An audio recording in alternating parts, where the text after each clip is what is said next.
Também. Sabe?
Good evening and welcome to our Council and Committee of the Whole meeting for February 17, 2026. Bienvenue à notre réunion de conseil pour le 17 février.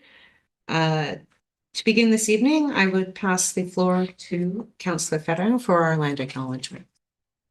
Merci. Je souhaite prendre un moment pour souligner l'importance du territoire sur lequel nous sommes rassemblés.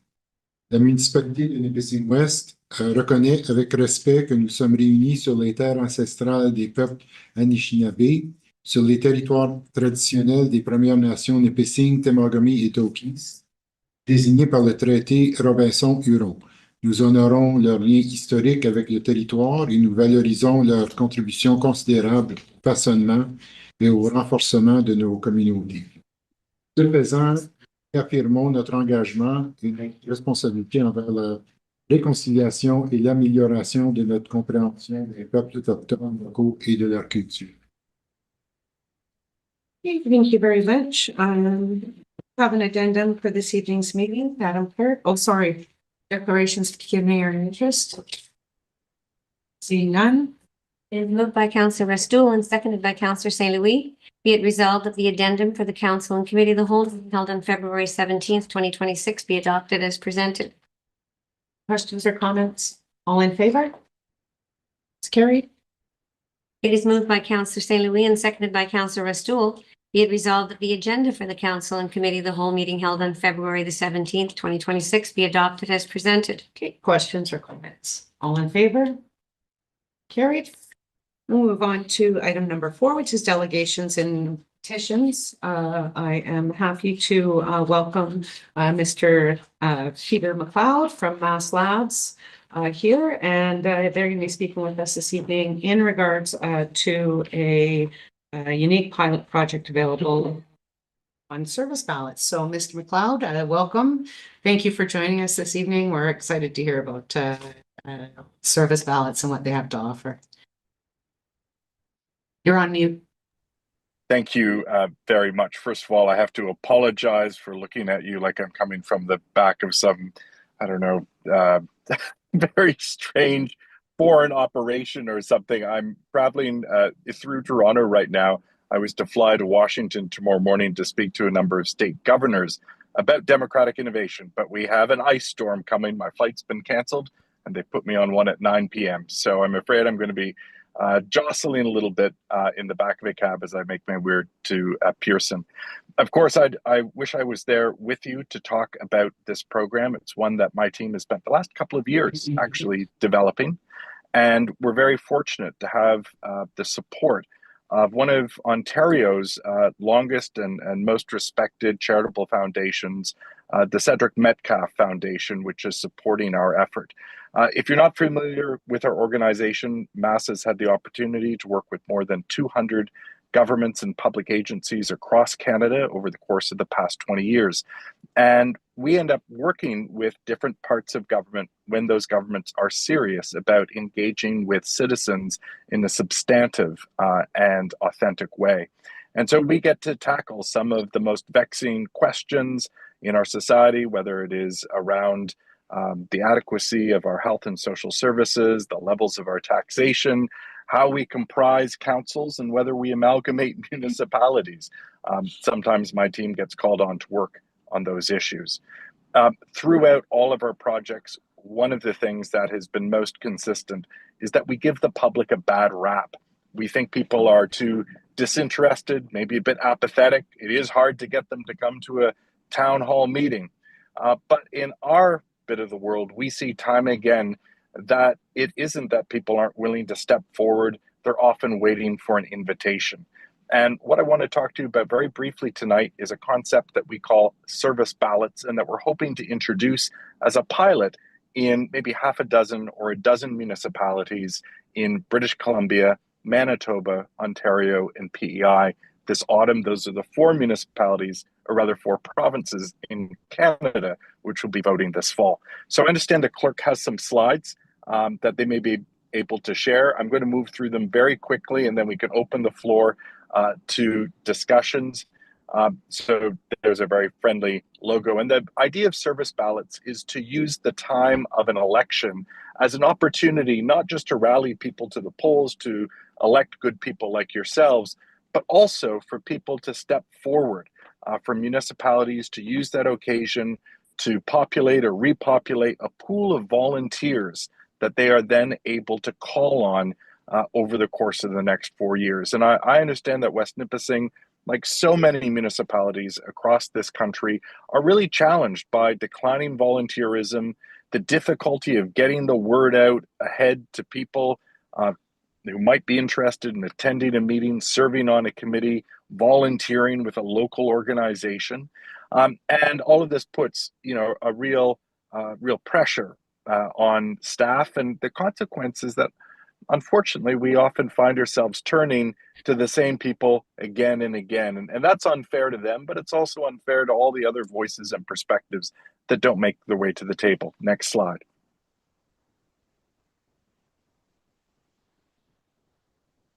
So a service ballot is very simple. What we do is we are very careful not to in any way interfere with the actual election process. People who cast their ballots online, they cast their ballot online. People who do it by phone, do it by phone, and those who do it in person, do it in person. But what we do is we use that campaign period to say, come and vote, and when you vote, make sure you also cast a vote for volunteerism in your community. And so after they've cast their ballot, if it's online, then they follow a link where they can read about the service ballot and how they fill it in, which is online or on a tablet if it's in person, or through a link that would follow if they're using a telephone. And they're asked just 3 questions. Next slide.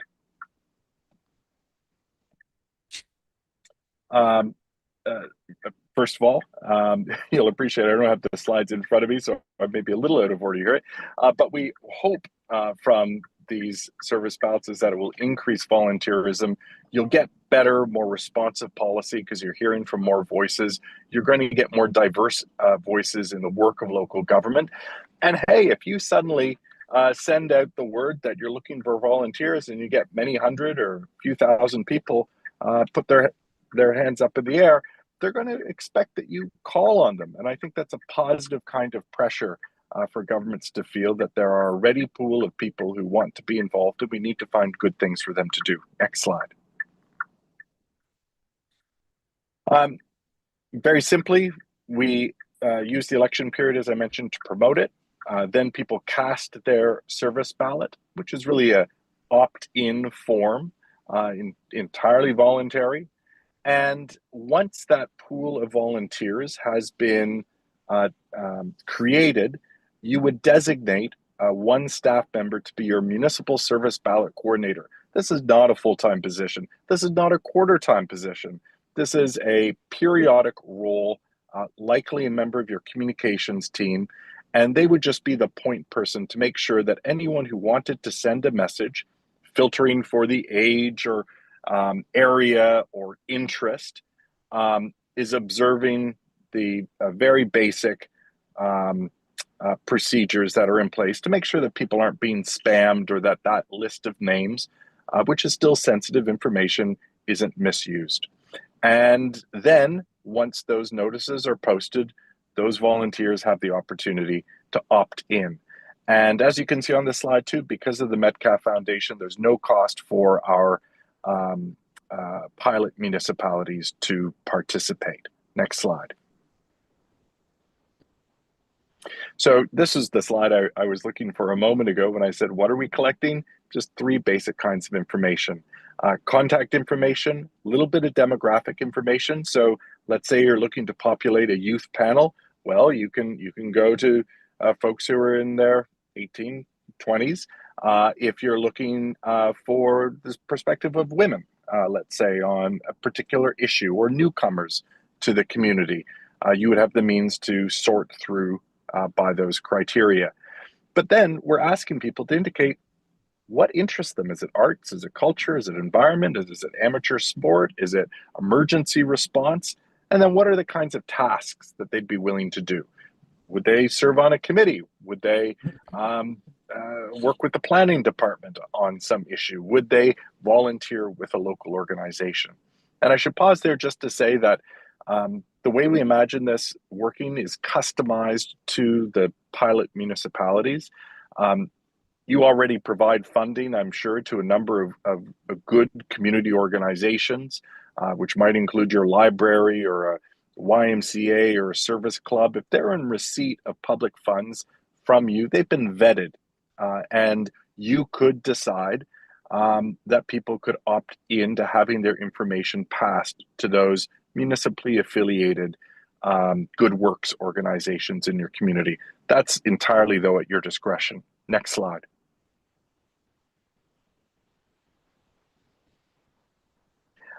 And so just to wrap up here, when someone comes into the ballot room, if they're coming to City Hall to cast their vote, there'd be a QR code. If you're sending out a mailer ahead of time, encouraging people to also volunteer, there's a QR code. If they are online and they're voting, after they voted, there's a link that carries them over to the service ballot website, totally separate from the election process. It's just happening at the same time. So we would love to work with West Nipissing to make the community one of Canada's first service ballot communities. We think it's a great way to learn more about modern volunteerism and to tap into what I understand are some very generous, caring community members who are just waiting for an invitation. I'll stop there, and I'm happy to take any questions tonight. Hey, thank you so much, Peter. It's good to see you again. Just as a little background for our members of council, I had the opportunity to work with Peter and his team who were on the team with CCSA doing the municipal roundtable on substance use and addiction. And it was a really great experience. And this is how this opportunity came through to me. Our contacts at the CCSA shared the information on the program and having a lot of confidence in what Peter and his team do and have done and their experience in kind of democracy. I thought it was worth bringing to council. So with that, the full presentation's there in front of you, and I'll open the floor for questions or comments from our members.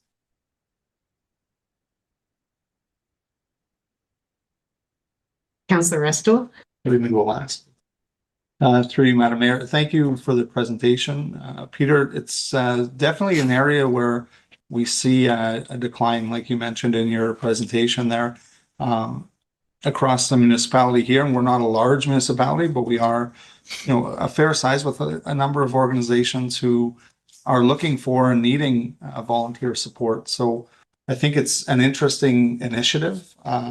Just a question about sharing the data. I know it seems like it's coming through the door of the municipality, but I know there's a lot of partner organizations. How is that something the municipality would do, or is that something that these other organizations like a hospital or a health unit or a youth advisory committee would contact you or your organization? Yeah, so it's really, thank you very much for the question.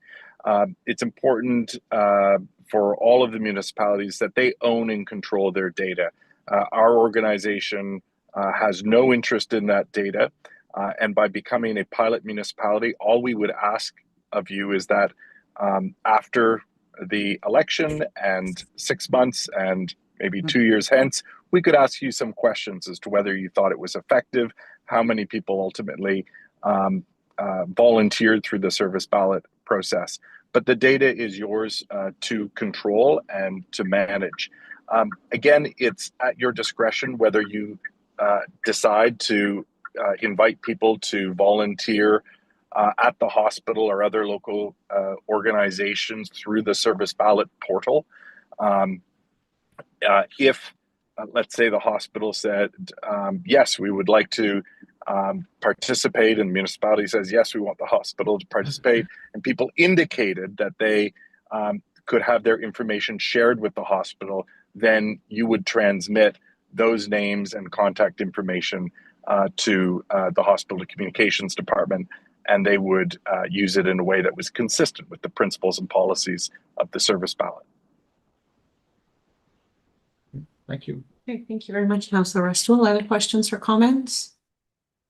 Councillor Gagne? Thank you, Madam Mayor. Peter, I'm just curious I'm just trying to understand why you want to launch the campaign during the municipal election.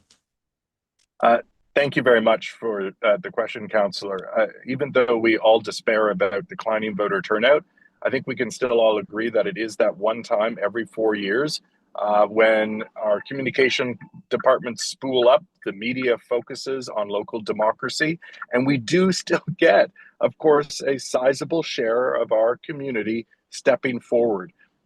We think it's really important to say that democracy isn't only about electing good people to represent us.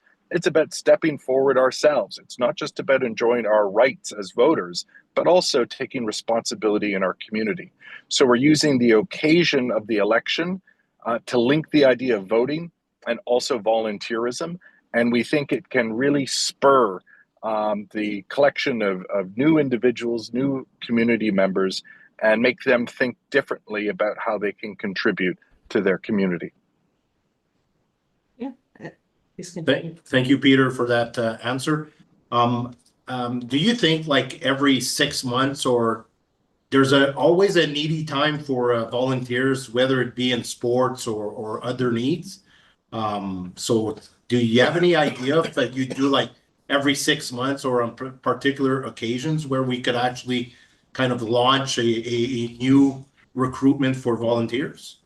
100%. What a good question to ask, because even though we create this campaign around the election, in fact, the service ballot portal would be open every day of the year between elections. And that's important so that people could delete their information, they could modify or add to their interests or tasks, but also so that you can continue to recruit people. You know, in the future, our hope, that the team with me on service ballots, hopes that we'll be reporting the service ballot turnout alongside the electoral turnout, and that municipalities will be able to boast about the portion of their population that's put their hand up and said, yeah, I want to find a way to be involved. And that can't just happen on election day. We want to build something that is available to people all through the year. Okay, thank you, Peter. Thank you, Madam Mayor. Okay, thank you very much. Anybody else? Councillor Ferreira? Thank you, Madam Mayor. So do you manage this, or do you give us the tools like an app or software to manage it ourselves? And I assume there must be a cost to all this. So we take care of all of the implementation costs of the service ballot in this pilot initiative. I should say it is not our intention to ever make a nickel off of this. That's why we have funding from the Metcalfe Foundation and are a nonprofit organization ourselves. The only cost to the municipality would be those costs of promotion. So when you presumably send a mailer to every household in advance of the election, letting them know when voting day is, how they can vote, we would encourage you, and we would provide graphics and text to include information about, hey, there's this thing called a service ballot, and you know, we're trying this, and we're one of the first communities in Canada to do so, and it's because we really believe that our strength is our community, and we want to make it easier for people to be engaged and volunteer, and we hope you'll consider filling it out on election day. You know, the more resources you can put in getting that message out to West Nipissing residents, the happier I'll be, and I think the more successful the initiative would be. But besides that, we would take care of all of the execution costs.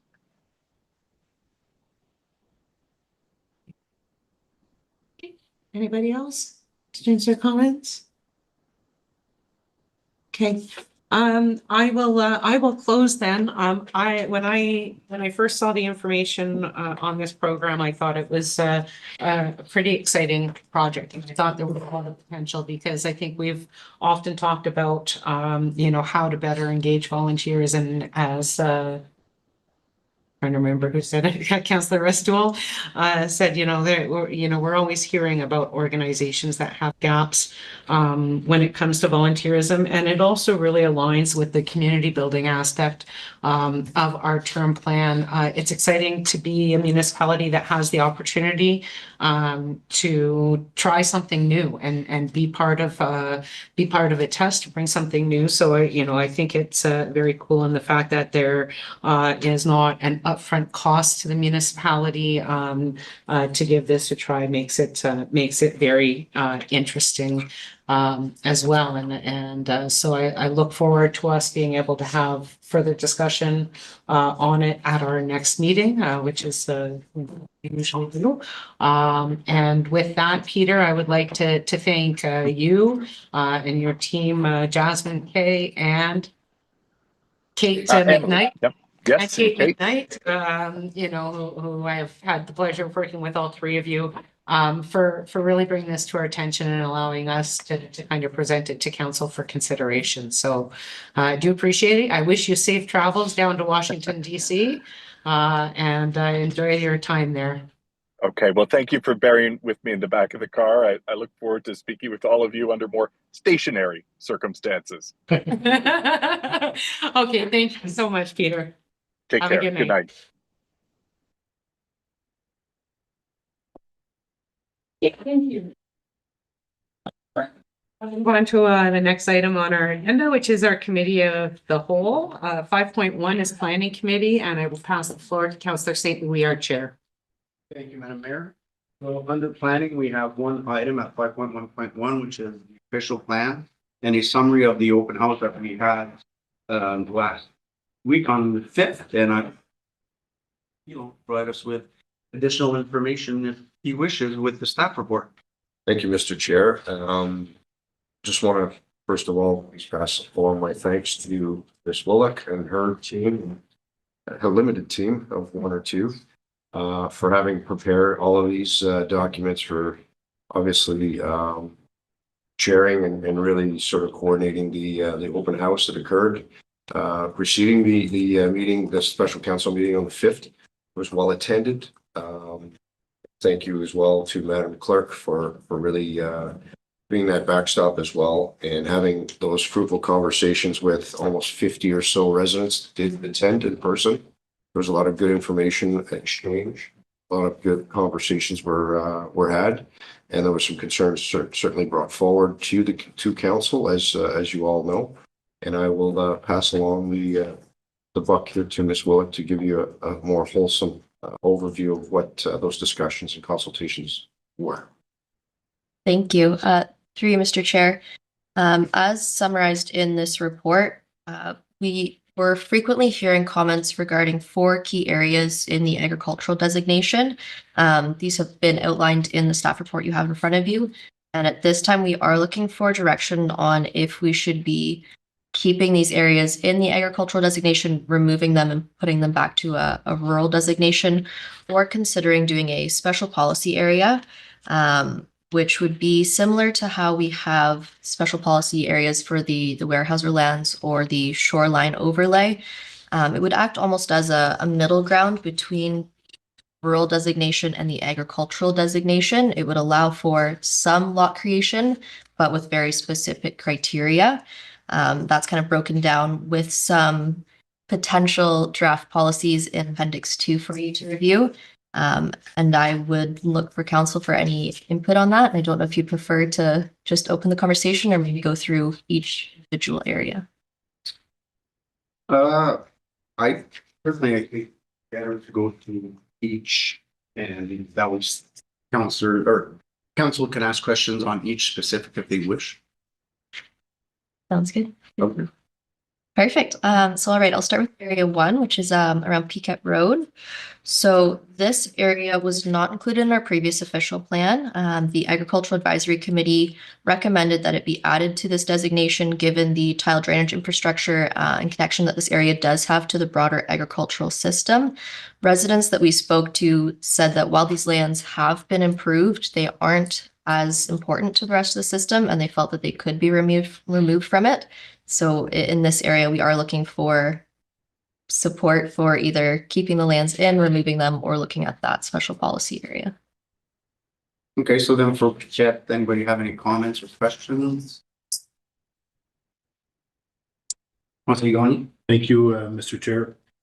For myself, I like the special criteria because keeping prime or good agricultural land, agriculture area, but there is what I call dead land, which is rocky land, which you can't really cultivate. But I know there is a beneficial aspect to agriculture, but still, if I would really like to see that how that special requirement would work, would request, or would the landowners have to submit an application?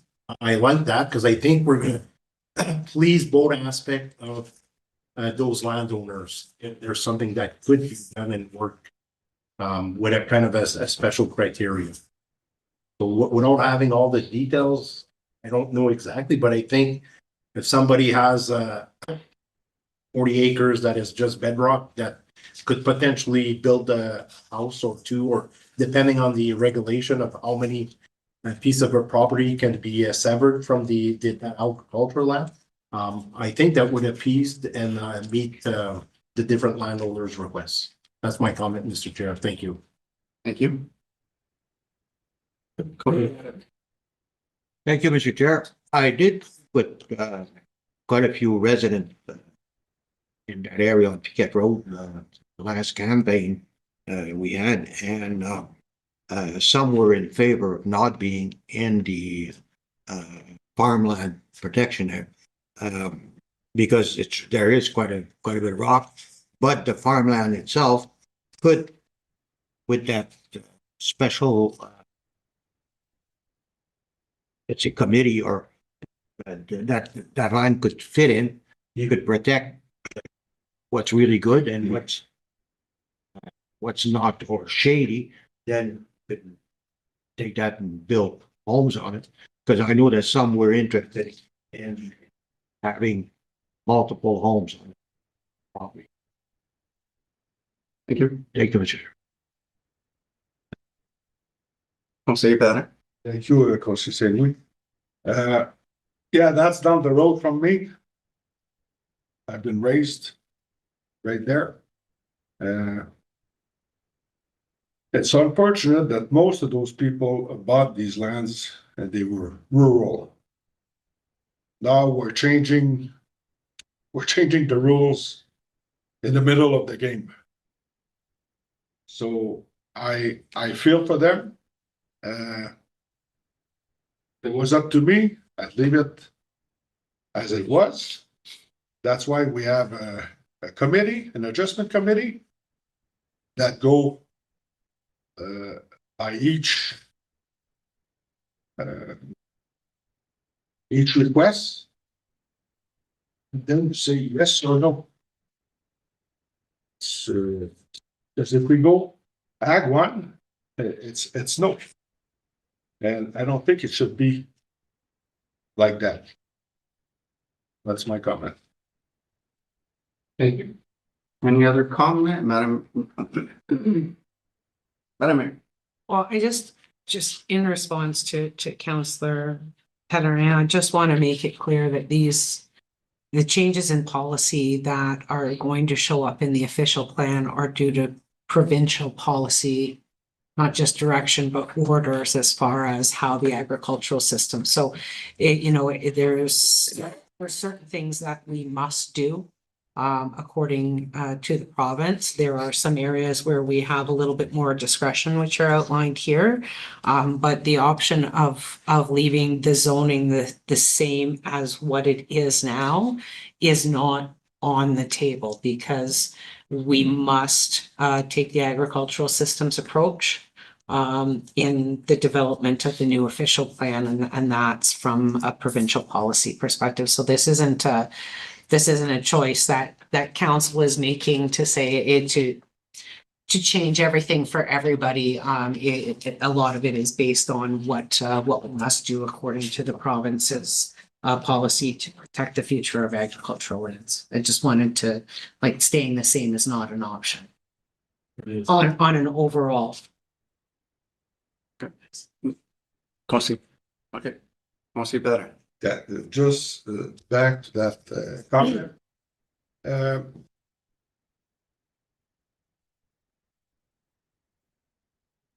I'm just talking about that specific area. I'm not talking about the whole region. Okay. I know that specific area.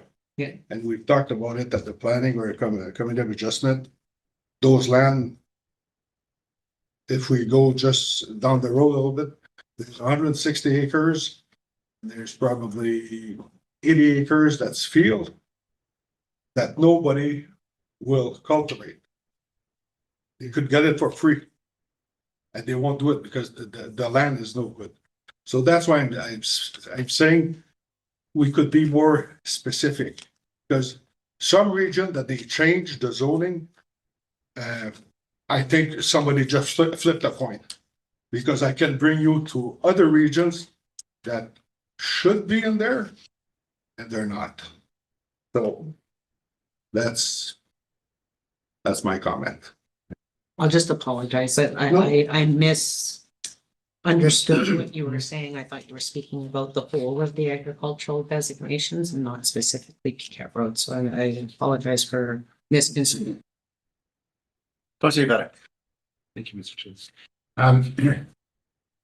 You know, you were right to point it out, Madam Mayor, because a lot of people, a lot of our residents don't understand. And I think that's what I got from the open houses, the consultation process, is they don't understand the nuances. They don't understand that we are mandated to take the agricultural systems approach. So thank you for highlighting it. But in the areas where we do have a little bit of latitude, and I completely agree with Councillor Pellerin. And when I look at Piquet Road, for example, and there are other examples, I really don't think that if this does not end up in the agricultural designation, that we're going to end up with good agricultural lands becoming subdivisions. I don't think it's going to happen. So for me, it's obvious. What I think we should do is when we have examples like this, especially where there's a lot of lands that are not cultivated, either because they're not good for cultivation or they're rock, where we could build homes, then let's not put it in. Thank you. Any other comments on this one? All right, so I was contacted on several occasions.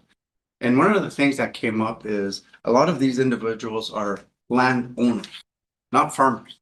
So they own the land and they own 100 or 200 acres and they let other farmers utilize the land. And if we turn around and we tell them, well, this is agricultural land, you can't sever and you can't, then they can turn around and say, fine, then the farmers are not going to utilize my land anymore. So now you're going to lose 200 acres of farmable land because the individual can't sever 2-3 acres or whatnot, or build 2 houses, right? That's 2 of the individuals that reached out to me, and that was their mindset. Is it right? Is it wrong? It's neither here nor there for me, but at least if we're able to allow them to whether remain rural or utilize the special policy, and they're able to, add a lot or a house or 2 to their land, and the other farmers still able to utilize the 200, the 100, the 300 acres to farm, then everybody is benefiting out of this, right? So that's just my 2 cents. So basically, I guess, Mr. Pilon, correct me if I'm wrong, what we're looking for right now is direction for staff on either keep going with option one, which is keep the land in agriculture, as our agricultural designation. Option two, remove it, or option three, utilize a special policy that I would assume staff would have to come back and explain better what the special policy is. That's correct. Mr. Chair, I know Ms. Wellick can probably explain this a little better than I can. Yeah, that's essentially the process. Is instead of a large swath of just declaring that land agricultural and being very limited for those particular landowners, that there be, correct, the potential for some different options. So go ahead. Through you, Mr. Chair, just to kind of build on that, we do have some draft policies that were prepared by the consultant in Appendix 2. Just a quick summary of that. There would be some restricted uses to agricultural, low density residential and rural commercial uses where those rural commercial uses are compatible. For someone that wanted to create a lot, they would have to prove that the building envelope where they're looking to build that house is outside any of that class 1 to 3 soils, which is what's kind of the baseline for that prime agricultural. They'd have to demonstrate that it won't impact agricultural operations, that they can provide a septic system without impacting the farmable land, and that they front onto a public road. And then there are some submission requirements in there as well, including that septic suitability, as I said, a brief agricultural compatibility statement that they or have a planner or some other consultant prepare for them, and then your minimum distance separation screening to make sure that where you're putting those lots won't impact any livestock facilities. And the thought with that is also when you are creating that lot, it would be registered on title, that there is a reference kind of warning future potential purchasers that there are adjacent agricultural uses, just to ensure that there is that understanding and you don't have that incompatibility issue with future landowners down the road. I don't know if that helps. Any other questions? Well, we were talking about Piquet Road, now we're talking about, are we gonna come back to these policies after we talk about the individual areas, or can I ask a question on the restricted rural Well, I think policies? if right you now? have a question, I think it'd be better now so that everybody can get the answer before making a decision. Okay. As part of the policies under the rural restricted, would there be consideration onto whether the lands that are being put up for consent have tile drainage? Through you, that is something that could be clearly added to the policy. I believe that there is the intent that when you're saying that the development has no negative impact on agricultural operations, and as part of that agricultural compatibility statement, that is something that we would want considered. Is that something that has been identified through the Agricultural Advisory Committee in the previous discussions that we've had in severances? Is that when you're dealing with lands that have been tile drained, generally they've been done with a subsidy from some level of government to create viable agricultural land. And so to take tile drained land out for residential development is an impact. Is it worthwhile to actually put something in the policy relating to tile drainage or crop improve? Like, I'm just. That is certainly something that can be considered.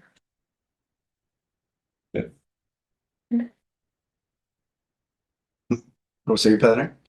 I agree 100% with you.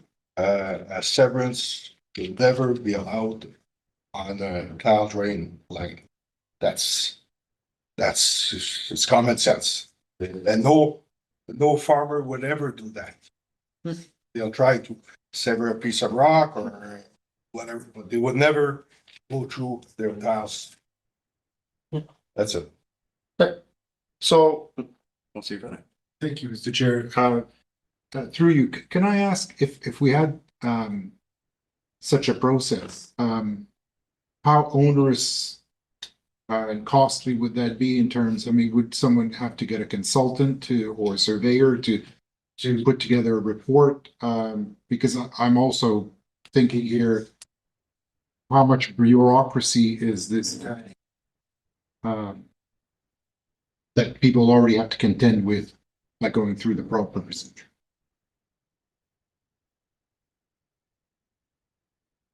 Pretty, Mr. Chair, I know that the staff recommendation, and there's a staff note here that basically the tier approach would still need to be approved by MMAH, and it's not something that other municipalities are implementing. So there are some challenges to that, and I think Ms. Willock really demonstrates exactly what the criteria is in the appendix that she's attached following some of that consultation record. You'll see that it's fairly onerous and fairly restrictive, in my opinion. And when you talk about tiled land and you know, the quality of the soil and whatnot, it could be fairly restrictive for somebody to move that out of an agricultural zoning and obtain those I will say those approvals for rezoning. I will defer to my colleague though. I think that was a fairly good answer. I would just add, Excuse me. this is the thought behind doing this rural restricted overlay is to kind of act as a middle ground between your rural and your agricultural designation. So where in a rural designation, you wouldn't be required to demonstrate these criteria. In an agricultural designation, you would be required to do a full agricultural impact assessment, which is definitely a more onerous process than this. So this does kind of act as that middle ground of almost a scoped AIA, where there aren't as many costs that you would incur. But the thought is that these are lands that may not be so important or maybe more fragmented than the rest of the agricultural designation. So it doesn't need as much protection, but we're putting this overlay on because we do recognize that it does still have some value. So these criteria are put in place to make sure that that value isn't lost. Madam Mayor. Did you have a Just follow-up on that? I just want to follow. Yeah. This is what I thought, from looking at this. That's why I asked the question. So to me, it's not an option. I think the choice is, do we keep these fringe areas in the agricultural designation or not? I think the third option is there's not much difference between that and keeping it in, because people would just look at it and say, you know, they couldn't be bothered. Thank you. Councilor Bellner. Yeah, again, I'm gonna come back to what Mr. Chair said earlier. And I know a few of them, they're not farmers. And if they can't, told me, well, that's it. The damn land's gonna grow in branches. Now it's not very good, but they can do hay. But that's all they're looking for. And again, we have the committee of adjustment to deal with this on the one case by case basis. I've been on that committee for 18 years and it's black and white. When you get there, it's yes or no. So, and right now, if we go to that different style of going, like Conseiller Ferrin said, it's going to be more expensive, and I don't like that route. Thank you, Mr. Chair. So you, would, let's say we decide to remove these lands from the agricultural area, would that put these farmers at a disadvantage if they ever wanted to apply for a tiling system or improve their farmland? Through Mr. Chair, that would not have an impact. That would not have any. And I agree with Councilor Ferrin, 1 in 3 is about the same. So the choice would be between 1 and 2. Okay, so if there's no other question. Sorry, I think- Go ahead, madam. One more. I would just say with the rural restricted, anybody who's applying for consent severance has to go through the committee of adjustment That is committee of adjustment anyway, so that process is already in place. There is some extra information that's being required in the protection of the agricultural lands. But it's not like it goes from being no process to a big process. To me, there's a little bit of extra work or information or demonstration of, impacts to the agricultural system as a whole. But, you're still going to have, whether you're doing a regular consent severance on a rural property or whether you're doing it under a rural restricted, it's still the same application fee. It's still the same process to go to committee of adjustment, to approve the consent severances. And it serves both purposes, right? So it protects the agricultural lands while still giving options to the property's owner. So it's not all or nothing where, to me, it's a middle ground. So that's all I would say, is that there is still a process. It's not like by going with a different zone, you're creating this make work project, because people would still have to apply for the consent severances and go through that process. Thank you. So, go see Bennett. Thank you, Mr. Chairman. Did I understand correctly, through you, if I may ask, Mr. Pino, did you mention that a permission would have to be asked of MMAH, or did I misunderstand? If we had a process like this? Not on individual. No, on the tiered approach. So on this tiered approach, still need to be approved by MMA. Correct me if I'm. As an official plan policy, Yeah. not on an application by Not on an application basis. But a case still has to be built that is more onerous than a simple application to the Committee of Adjustment. I'll defer to Ms. Willick on that piece. It may be the same process, but Sorry, with a few more conditions. I believe I do understand what you're saying. It would be the same process for applying for a consent. It's just that list of submission requirements gets a little bit longer. Those criteria in Schedule or Appendix 2 says that an applicant would have to submit an aerial photo and the CLI overlay, which is that class 1, 2, 3 soil, and kind of show where their development envelope is to prove that it's outside of that soil class. They'd have to have a letter from a qualified septic installer demonstrating that they are able to install septic on that proposed lot. That minimum distance separation calculation, which is something that we do require for any lot creation where there's a nearby agriculture or a livestock facility, and then that agricultural compatibility statement brief that would have to be prepared, kind of explaining how this lot will be compatible with the adjacent agricultural community. Thank you, Mr. Chair. And I'm sorry, I misunderstood. I thought that each application would have to go to the minister. The actual deviation from the process to a tiered process would have to be approved by the province. Any more questions or comments? Okay, so we do have 3 options, right? And we'll go through all 3 of them. So who would like to see these lands remain in your agricultural designation as it is? We'll do them one by one, because where we just talking Piquette Road right now. Yeah, we're on Piquette Road right now. So yes, for Piquette Road only. So I'm seeing none. Okay, so number 2 is who would like to see these lands removed from agricultural designation completely without the special policy? 5, 6. That I think is.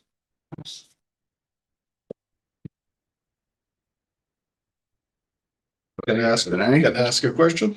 Yeah. Because it's not removing these lands from agricultural designation. They weren't in the ag designation. But they are, but they were put in the official plan, and now they'll be. Yeah. Technically, they weren't. Yes. Okay. Okay.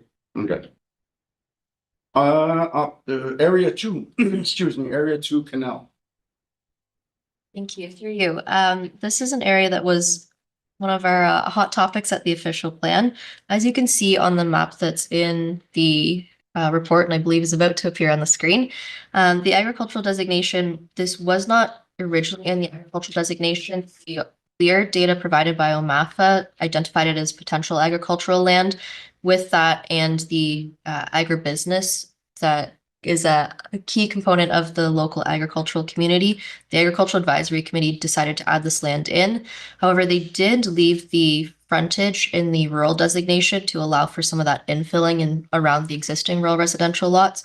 A lot of the public comments that we received was that this may not be an equitable approach because we haven't done similar on other areas throughout the municipality of leaving kind of that buffer zone along the road so that there was that potential for lot creation. So with that said, looking for thoughts on if we add that road frontage into the designation or if we leave it as we have contemplated on this map here. Thank you. Madam Mayor. Okay, I just actually have a couple of questions. So the beige area that we see north of the area in question, that is the urban service boundaries. That's correct. Okay, and is there currently water or water and sewer infrastructure along Canal Road? Through you, I believe there are services through a portion of it. I don't believe that they go all the way to the extent of Canal. Stop at Champagne. Okay, There's water from Champagne Road to Nipissing. Just water. from Champagne to Nipissing, there's water, and where's the northern bound? I can actually see it on that map where the sewage is because you see the smaller lots. Okay. Okay, thank you. I know where the sewage is. It stops just on that. Like Riverside, so Champagne doesn't have sewage, and Nipissing, it stops at about 4th, but it comes into a bit of that new development now. So there's no sewage along Canal. There's water along Canal to Champagne, but no sewage in it. Yeah. Any other questions or comments? We'll see if any. Thank you, Mr. Chair. On this one, I do take a different approach because of the fact that the edges or the parts that border the road have been removed from are not included in the agricultural designation. So I would be in favor of keeping this one. However, having said that, I take the point of some of the residents who are saying, well, it may not be fair because we haven't taken that approach elsewhere, and maybe we should look at taking it elsewhere where we can. Thank you. Other comments, questions? Okay, so my only comment is, go ahead, Madam Mayor. Sorry, why are the southerly, like where the number 2 is there, like why is the southerly, I get why along Canal Road because there's already quite an intensity of residential development along that road. But on the southern part of that designation, why is it not going all the way down?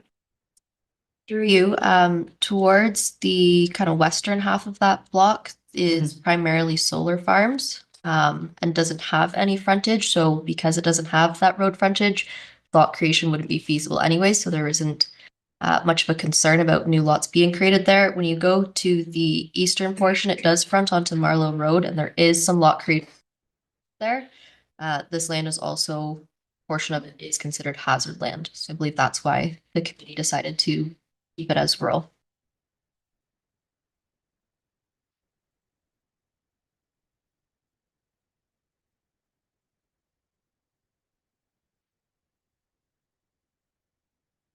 Any other questions or comments? I'll see Gagne. Thank you, Drew, Mr. Chair. Where is there that rectangular piece missing there? Why is it excluded from the beige area? I'm sorry, I don't know which area you're referring to. This area right here? Why is that one excluded from the parcel of land? Through you, if you look onto the aerial imagery in the staff report, there is a fairly substantial area there. So it was the committee's recommendation that that area be excluded. Okay, thank you. Other comments? So My only comment is basically the same as Monsieur Farah. I agree that we should leave it as is. However, if we're going to do it for one, we definitely need, because that was the concerns brought up on the, at the meeting, is if we're going to do it for one, we definitely need to consider others. That will approach us, I'm sure, when the time comes. So I will ask for option one. Who's in favor? Is that a question? Yeah, it's Sorry, go ahead. to your comment, Yeah. Mr. Chair. If we exclude this one and someone else comes back and asks us to build residential lot on a roadway, can we actually do something about that, or are we already tied up? Sorry, if I could just clarify the question. You're asking if we leave this proposed designation as is without that road frontage being included, and then if someone in a different part of the municipality that has that agricultural designation right to the road frontage wants to do anything, in that case, they would agricultural impact assessment and demonstrate that they can remove that land from the agricultural designation without impacting the broader system, and that would be an official plan amendment. Okay, thank you, Mr. Chair. Any other questions or comments? So I will ask for this area on Canal, who want to add the road frontage into the agricultural designation? Seeing one. And then that would say we'll leave the designation as originally contemplated. Area 3, McPherson Township. Right. Excuse me, Mr. Chair, maybe misunderstood. Are we voting here? Oh, sorry. Well, there was only two options and somebody voted for one, so I assumed it would be two. So the first option was Was to add to the keep road. it. No, the first option is to add the road frontage into the agricultural, so all this becomes. Sorry, I misunderstood and I wouldn't have voted. Okay. Okay, so leave the designation as originally contemplated. Can I see a vote? Carried. McPherson Township. Mr. Phil? Yeah, this is the third area, and obviously there are three very similar options to the first rural property first properties we were looking for, a swath of land. We'll pass along. I'll defer to my colleague. Thank you. The area on the screen here was not originally in the current agricultural designation. It was not identified by OMAFA as potential prime agricultural land. However, there were recent improvements in this area, including a grain storage facility. And because of that, the Agricultural Advisory Committee felt that this area did contribute to the broader agricultural system for the municipality. With that said, attendees at the open house had comments that this area is disconnected from our broader system and it is fairly fragmented by rock outcroppings and felt that this should be excluded. So the same options as the first one, to either keep these lands in the agricultural designation, remove them and kind of revert them back to a rural designation, or to look at applying that rural restricted special policy area. Any questions or comments? Councilor Farah? Thank you, Mr. Chair, for the same reasons, which I won't repeat, for the same reasons as Biquette Road. I'm not including this in the designation. Thank you. Other questions or comments? So we'll go right to the options. So option one is to keep the land in the agricultural designation. See none. Option two is to remove the lands from the agricultural designation completely and not add the special policy area. 1, 2, 3, 4, 5. Okay, that's carried. You can ask for 3. And number 4, Poitiers Road. Mr. Pilat. Yep, last but not least, this is area 4. And again, very similar situation with regards to options, and I will defer to my colleague, Ms. Willie. Thank you. Again, this area that we're looking at was not it's not in our current agricultural designation and was not identified by OMAFA as having prime agricultural lands. The Agricultural Advisory Committee, while doing their review, identified that this area on the south side of the road does have a fairly significant agricultural operations occurring. With that said, people that attended our open house felt similar to the last area, that there was significant fragmentation in this area and that it's really not integral to that broader system, and felt that anything south of the road could be removed. Thank you. Well, Questions or comments? Proceedable. I have a feeling that it's gonna go one way, but the one thing I'm looking at is the north side of the road is actually even less agricultural. It's pure bedrock. So that's why I find it kind of odd too, right? Like the south side, there's actually some agricultural land. Yeah, but we'll probably still go with that same, based on how the other two have went. But I'm just looking at the north side as well. It's just, I don't know. Are these the only 3 areas that we have to look at, or are there going to be more coming? Or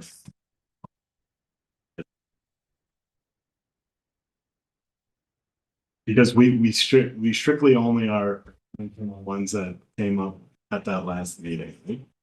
And it makes me start to wonder if some people are starting to. Yes, because we were going one route here. I'm sure there's other lands that are very similar. So that's my comment and question. I think though, correct me if I'm wrong, Ms. Willick, what's been presented to us are lands that were not designated prior to, correct? By MAFRA, and they've been added after. Would that be safe? And a lot of what is still in there is land that has been designated by MAFRA. Am I close? through you, the areas that we've identified in this report, these are the kind of recurring areas that we heard about through the open house. I will say that the proposed agricultural designation has been brought to council and to our agricultural advisory committee a number of times. It was also brought at the public meeting we had and has been open and available for comment. So that's why these areas specifically are being discussed here. If you were looking at kind of extending that rural designation and scoping further, I would look for direction on how you'd like to approach that, but I will kind of give the caution that generally we try to align the agricultural designation with clearly delineable boundaries. So if you were looking to try and take out some of the area on the north side of the road, it would be that challenge of where do we draw that line and how do we define it?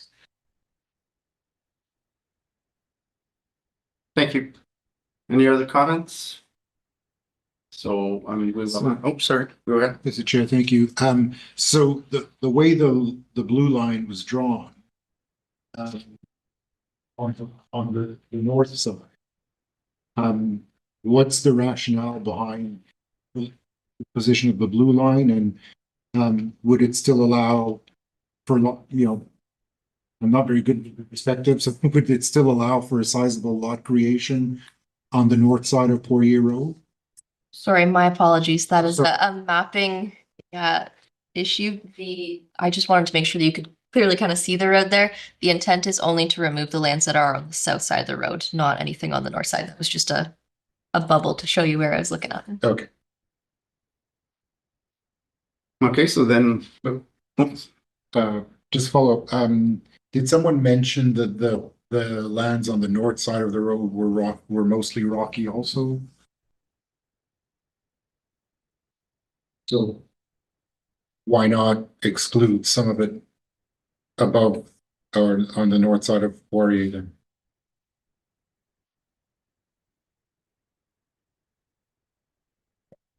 go ahead, Madam. Through you, Mr. Chair, the lands on the north side of Poirier are all lands that front on Rainville at the north end. And all of the land on Rainville is pretty much in production. So those are just sort of the back pieces of the back end of property that is being actively farmed.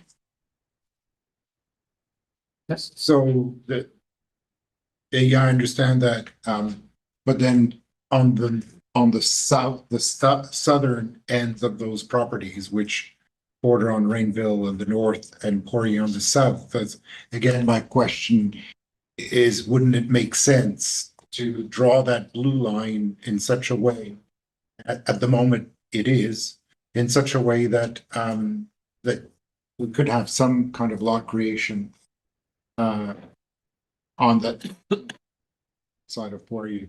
I know I'm not too sure what the white is, the white line, property line above Pori. I think it's the road. It's No, the road's crooked. It's where the road should be. wiggles. The road is the dark one, I think, yeah. Through you, that would be the concession line. That's that white line that you're looking at.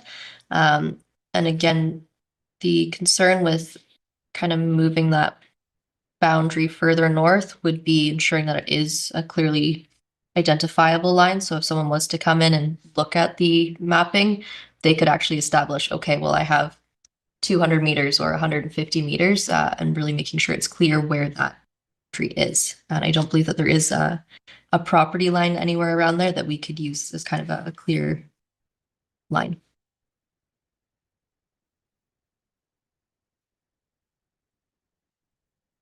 Any other questions or comments? Seeing none. Once again, for the same thing for Poirier Road. Those in favor of keeping the land in the agricultural designation. You see two, those in favor of removing the land from the agricultural designation.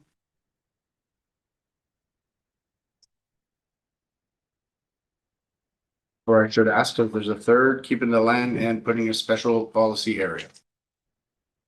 I see none. I believe that's it for that portion. There's 4 other opinions. You anything from them, Monsieur Pilon, or? Sorry. Are additional lands? Are we looking for direction on additional? Through you, there is no further direction that we do require. There was a mention of if we were looking at doing that rural restricted policy area to look at extending that to some of the properties that are kind of on the board of the agricultural designation that have that road frontage. I would suggest that if we are not looking at introducing that policy in other areas for the sake of keeping the simplicity and the process moving forward, that we don't look at that consideration. And then the appendices that are provided are really just to provide a bit more context to the discussion that is here. Have an appendix. One is all the written comments that were received from the public leading up to the official plan meeting and anything that was a written comment submitted at the official plan open house. There is a kind of brief summary of those in the beginning of the staff report. And primarily they do discuss these areas. If there's specific comments that you'd like to address, we can definitely do so. But I believe that they're primarily have been addressed through this. So I don't know if everybody had a chance to go through the appendix. If anybody has any questions or comments about the appendix? Opportunity?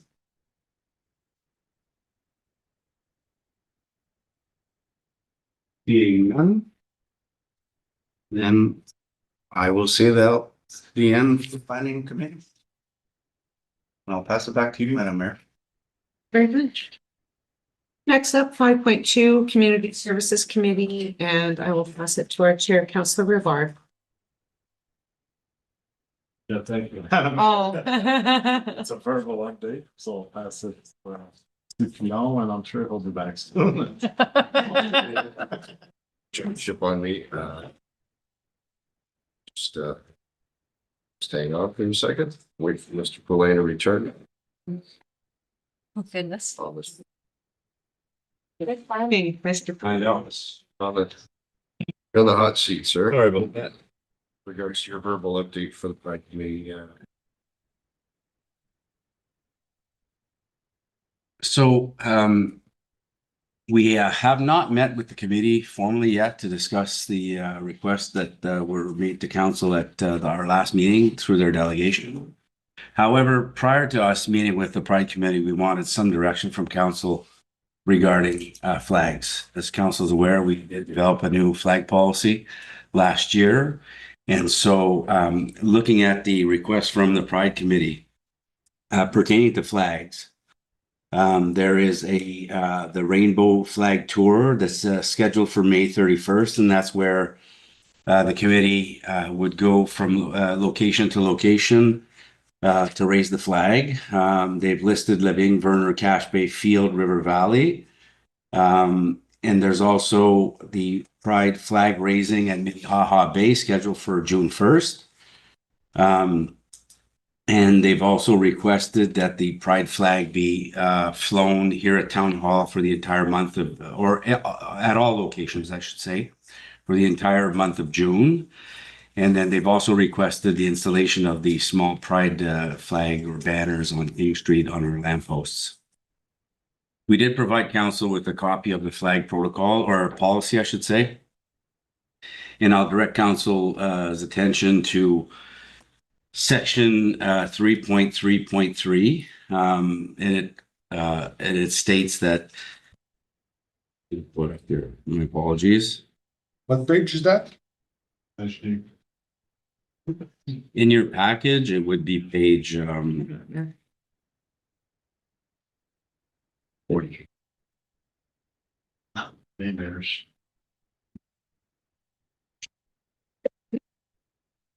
48, I believe, or 49. We look at section 3.3.3. It does stipulate that community flags will be flown on the dedicated flagpole located at 225 Holditch Street. The flag of Canada shall never be replaced by a community flag at any of our municipal facilities. If you'll recall, council did direct and approve the installation of a second flagpole here for that purpose, to have flags for various occasions flown here at Town Hall. As far as section 3.3.4, a group requesting to fly a flag has to submit an official request. So I will ask them to submit their request to the clerk's department as per our policy. And it has to be done under the organization's official letterhead at least 1 month prior. We've got some time there. And then that request then makes its way to council for final approval. Section 3.6, if you look down, it refers to banners. Banners shall be displayed on designated light poles on a seasonal or special occasions basis for municipal branding purposes at the discretion of the municipality of West Nipissing. No group or organization shall request the flying of a community flag on these light poles. Just to go back as well, 3.3.3, a community flag shall be flown to a maximum of 1 week. 12.12. 0.4. Yeah. Dash Mhm. 4. Yeah, sorry, yeah. So 3.3.4-4 is the flag raising up to a maximum of 1 week of the year.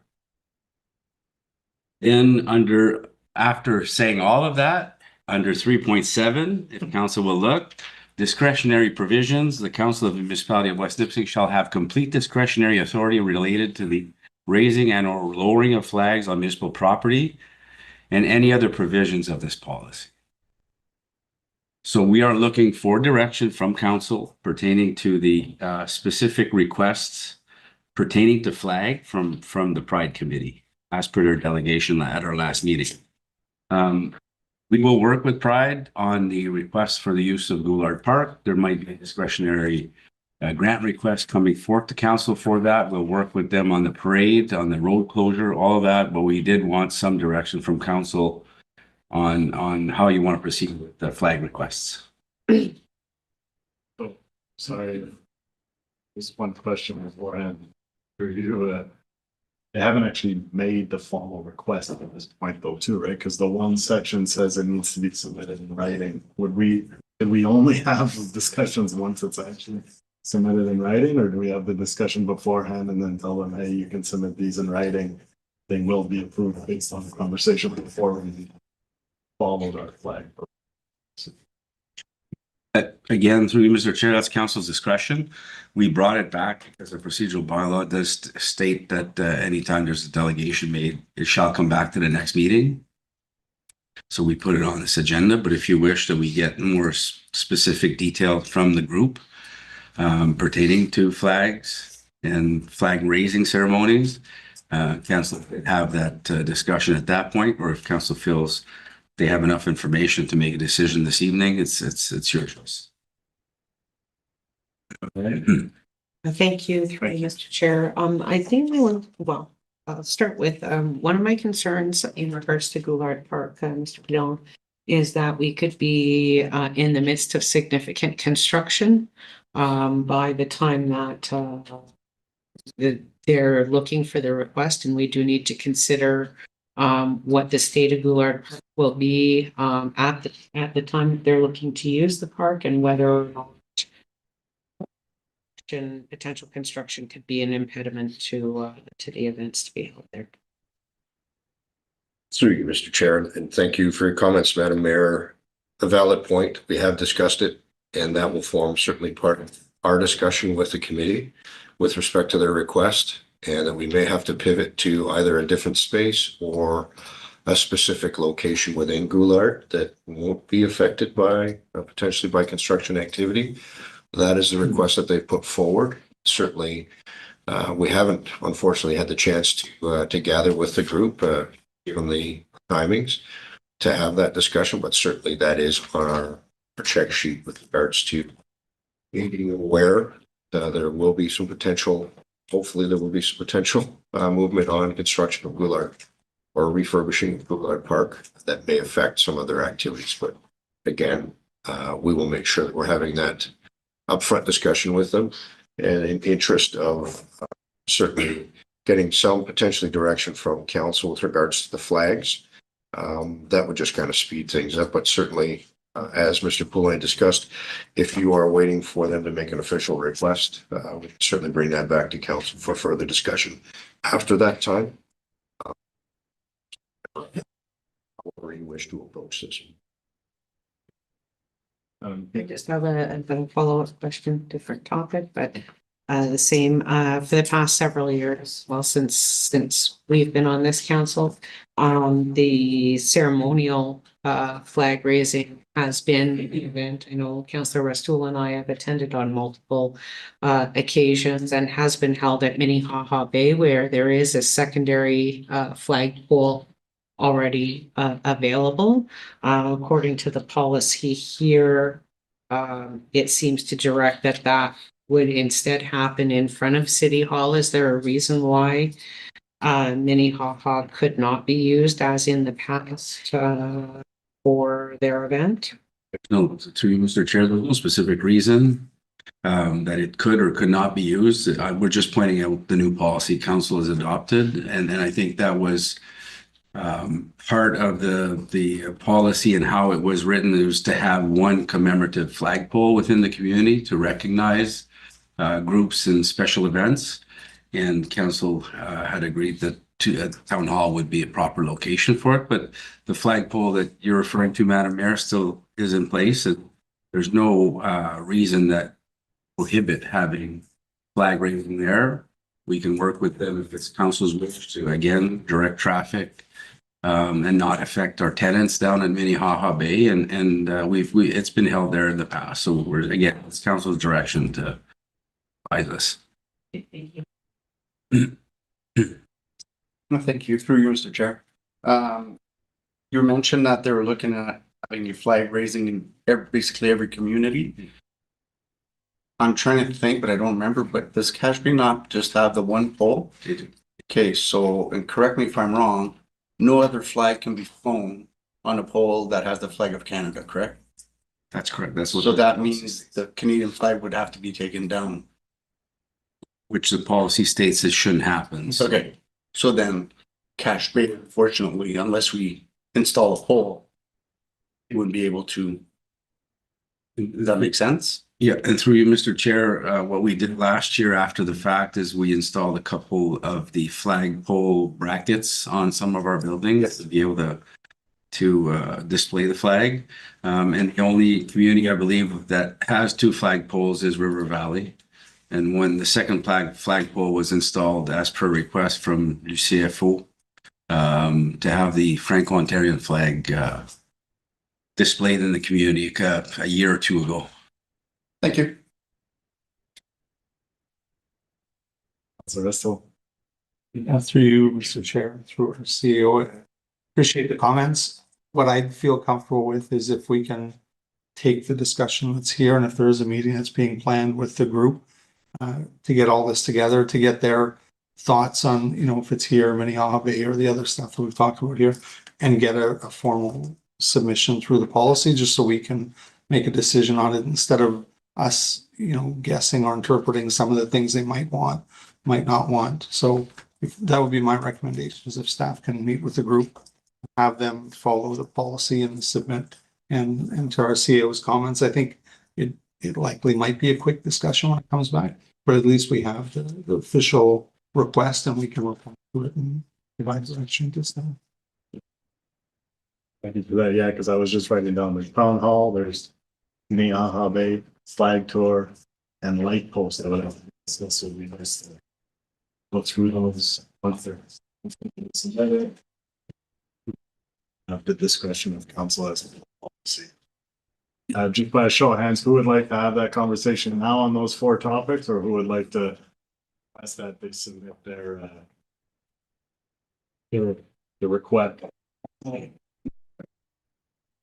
Come back to council. So who would prefer that they have to submit their formal request? Okay. I'll pass it back to you, Mayor. Okay, thank you. We'll move on with 6.1. Consent agenda, please. It is moved by Councillor Restful and seconded by Councillor St. Louis. Be it resolved that the consent agenda for the council and committee of the whole meeting held on February 17th, 2026 be approved as presented. Questions or comments? All in favor? 6.2, planning, please. It is moved by Councillor Restful and seconded by Councillor St. Louis. Be it resolved that bylaw number 2026-11 being a bylaw to amend zoning bylaw 2014-45 to rezone certain lands located at 192 Plant Road from rural RU to tourist commercial C3 shall come into force and take effect on the day it is passed. Just have one question.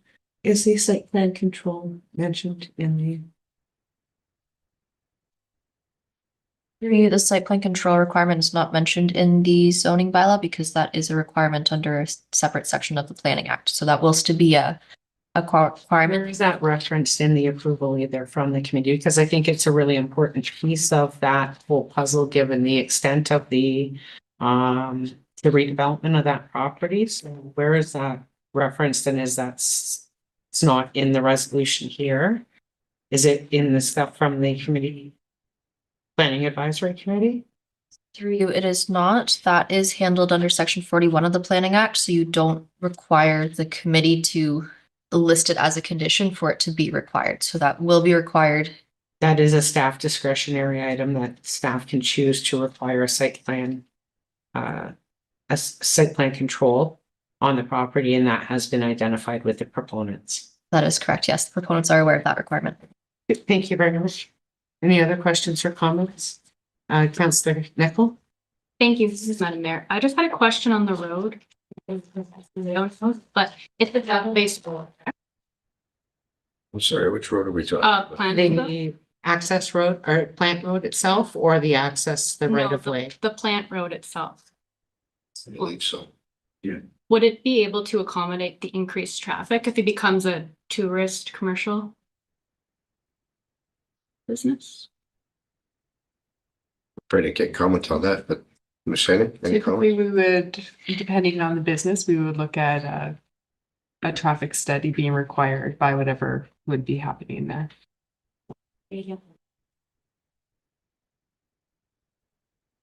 Oh, sorry, Councillor Pettit. Thank you, Madam Mayor. Sorry, maybe it's because I don't understand the Planning Act that well. So we're asked to approve this resolution. I'm still wondering, what about all the conditions, like the conditions on the upgrade of the access road? It was mentioned in the planning report, and I believe there were also some questions about the septic system. I'm not sure if I well enough, but so what guarantees do we have that these issues will be addressed before the zone is changed to tourist commercial? Sorry. Want me to- Ms. Welch? Through you, the Planning Act allows us to require site plan control and a subsequent agreement. So the applicants will be entering into that with the municipality, which will outline these certain conditions. And then they will not be able to proceed with any building permits until we have that addressed. Councillor Fedden? Thank you. Just to follow up, can I ask them, roughly what will those conditions?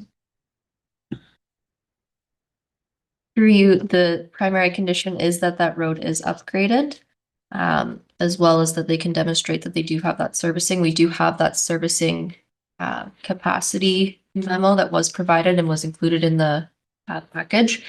They will be required to obtain their septic permit, but that would be required prior to any building permit. So that would be handled through the building permit component of it, not necessarily through site plan control.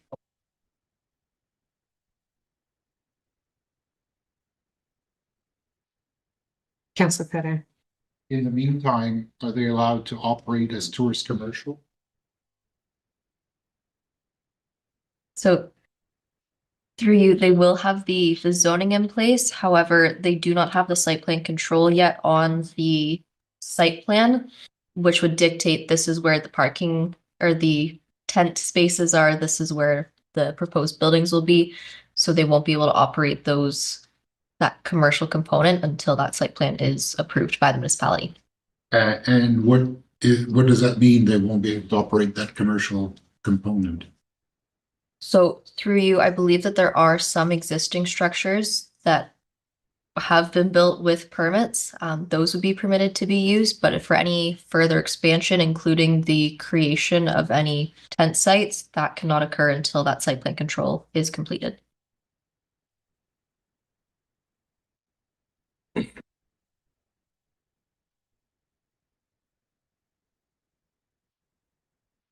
Other questions or comments? Councillor Fedden? Thank you, Madam Mayor. Through you, Mr. CEO. Ms. Annings, you mentioned that you would need a survey of the road, whatever can handle that traffic Traffic study. Okay, is that being done? Before approval?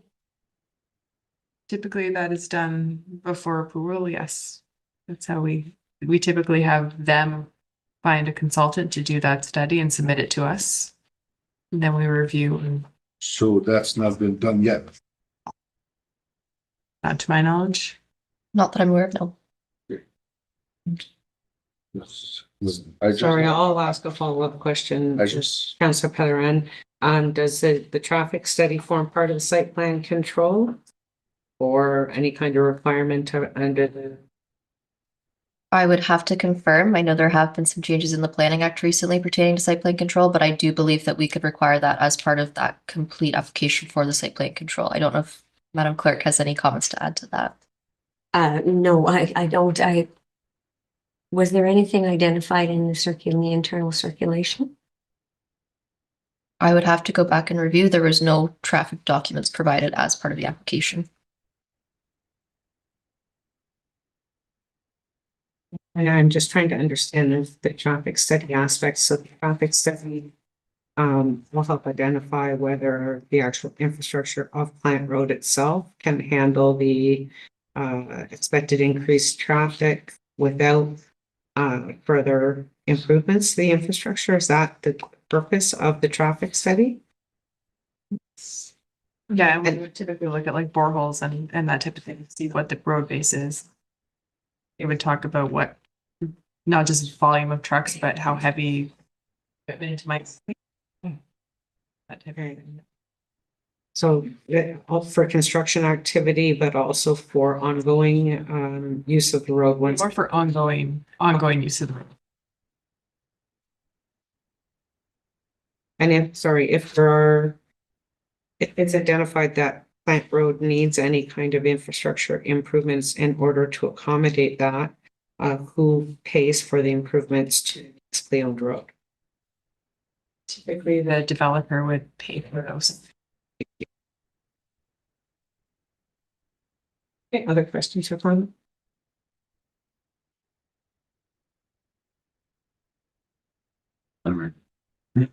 That's Councillor Nicol. Thank you, Madam Mayor. I think I'd like to see the traffic study before I vote on.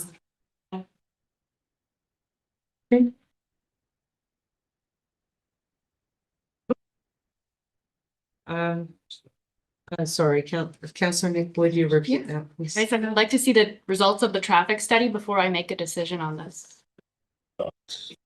Exactly.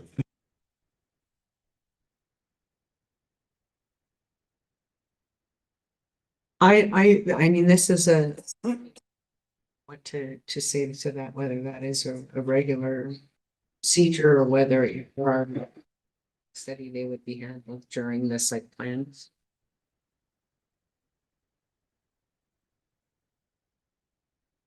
For you, I believe that would be a deeper discussion internally to establish if that is required or if there has been previous conversations with the consultant regarding that.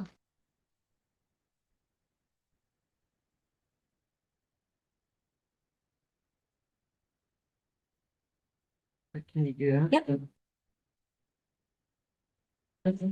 So it's 8:02, just because, I mean, we're gonna come right back to this topic. We're gonna do our recess. What's that?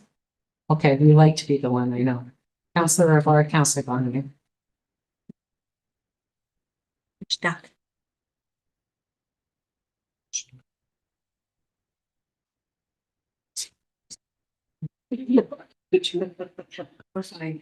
It is moved by Councillor Gagne and seconded by Councillor Rivard at approximately 8:02 PM. A motion was tabled for a 10-minute recess. Questions or comments, all in favor? Carried.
Hey, we're back. We're at 6.2 planning. The resolution is on the table for zoning bylaw amendment, and we are still in questions. Carrying on, open the floor. I'm just trying to figure this out. Did you want to speak to the Yeah, if voice I- issues? Through you, Madam Mayor, and certainly, we just want to point out to council that amendment, this was already circulated with respect to any issues from any of the neighboring or the residents of Palm Road with respect to potentially an increase in traffic in, I'm going to say, residential traffic. With respect to, there's been no changes really to the level of service on the road. We've had no issues with maintenance of the road.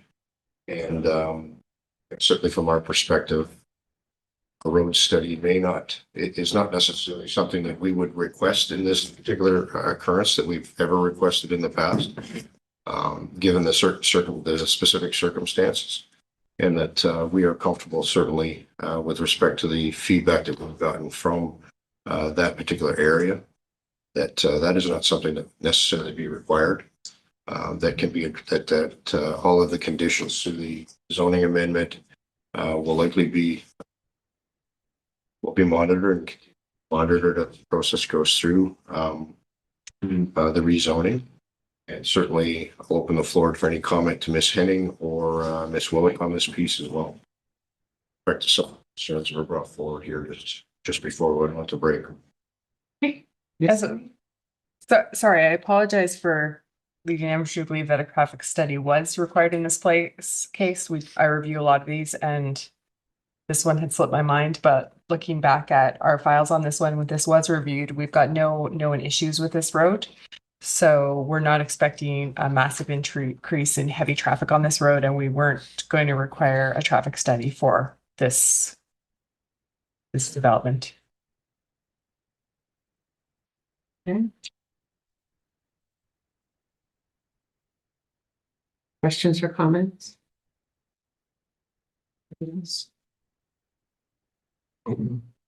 Councillor St. Louis. So just a comment, and basically the same comment I usually give if staff are providing us information that they feel that this road would be adequate.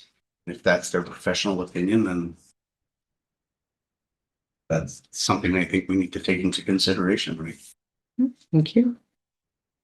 Okay, Councillor Pellerin. Comment on sait comment le monde de plus de monde va avoir ce chemin-là? On a-t-il une idée? C'est quelle sorte de business qui. On s'en va comme un show, mais c'est quoi qu'il va y avoir là? C'est-tu pour 500 personnes, 1000 personnes? Oui, Madame Mayor, c'est essentiellement un campground avec des tentes puis quelques cabines. Perhaps Ms. Willick can expand on that, but how many cabins are expected? Was a plan? Sorry, I just need one moment. Around campsites and some additional or some actual permanent structures in the form of cabins. Through you, the development proposal is broken down into 2 phases. The overall development, including both the first and second phase, is proposed to have an assembly building for gathering space and events, an assembly building as a secondary studio space. It's looking at 14 cabins and 69 campsites, 6 of which would be group sites. None of these sites are intended to be trailer sites. They're intended to be solely tent camping. Thank you. Bon, ouais, c'est parce que si ça grossit plus qu'on pense, ils vont venir, on va avoir un upgrade pour le chemin. On s'en va un petit peu dans le non, on dirait. En tout cas, moi, je serais bien confortable de demander pour le survey. Puis, si eux autres déterminés, pas mal de monde qui pense qu'ils vont là. Et jusqu'à quel point que ça peut grossir.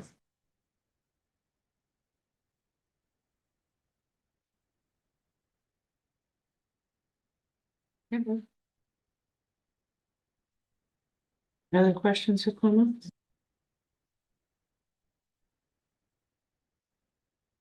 Seeing none, the resolution is on the table. Let's do it again, please.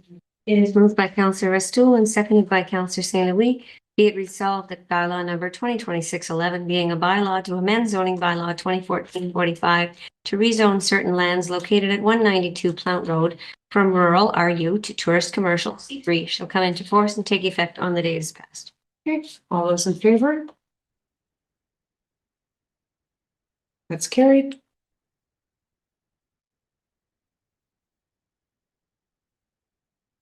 Next, 6.3 new business. 6.3 It is moved by Counselor Restul and seconded by Counselor St. Louis. There's council grant application made by the Centre Communautaire de la Vigne for support for their 50th anniversary initiative expenses for 2026. Be it resolved that council authorizes the financial contribution in the amount of $4,800 Centre Communautaire de la Vigne, which funds will be applied for their 50th anniversary initiative.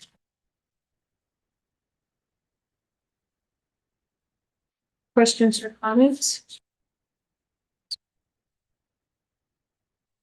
Councillor Bevin. Thank you, Madam Mayor. I just would like to provide some context to the report that is in our pack.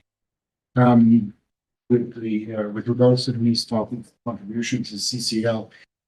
So that historically, the reason why the municipality does not own that building is because La Vigne was an unorganized township. And the only assets I believe the municipality took over at amalgamation in unorganized townships were the fire halls. So the CCL building remained in the ownership of the CCL. So sort of as opposed to Minettville, for example, Minettville, the reason that the municipality owns the community center there is because it's one and the same building with the fire hall.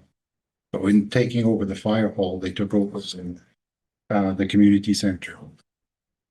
I just want to point out that in the report,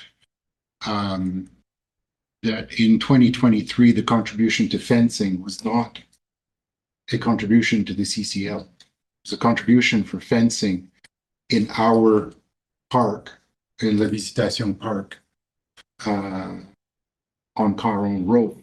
It's nothing to do with the CCL and their property, which is somewhere else.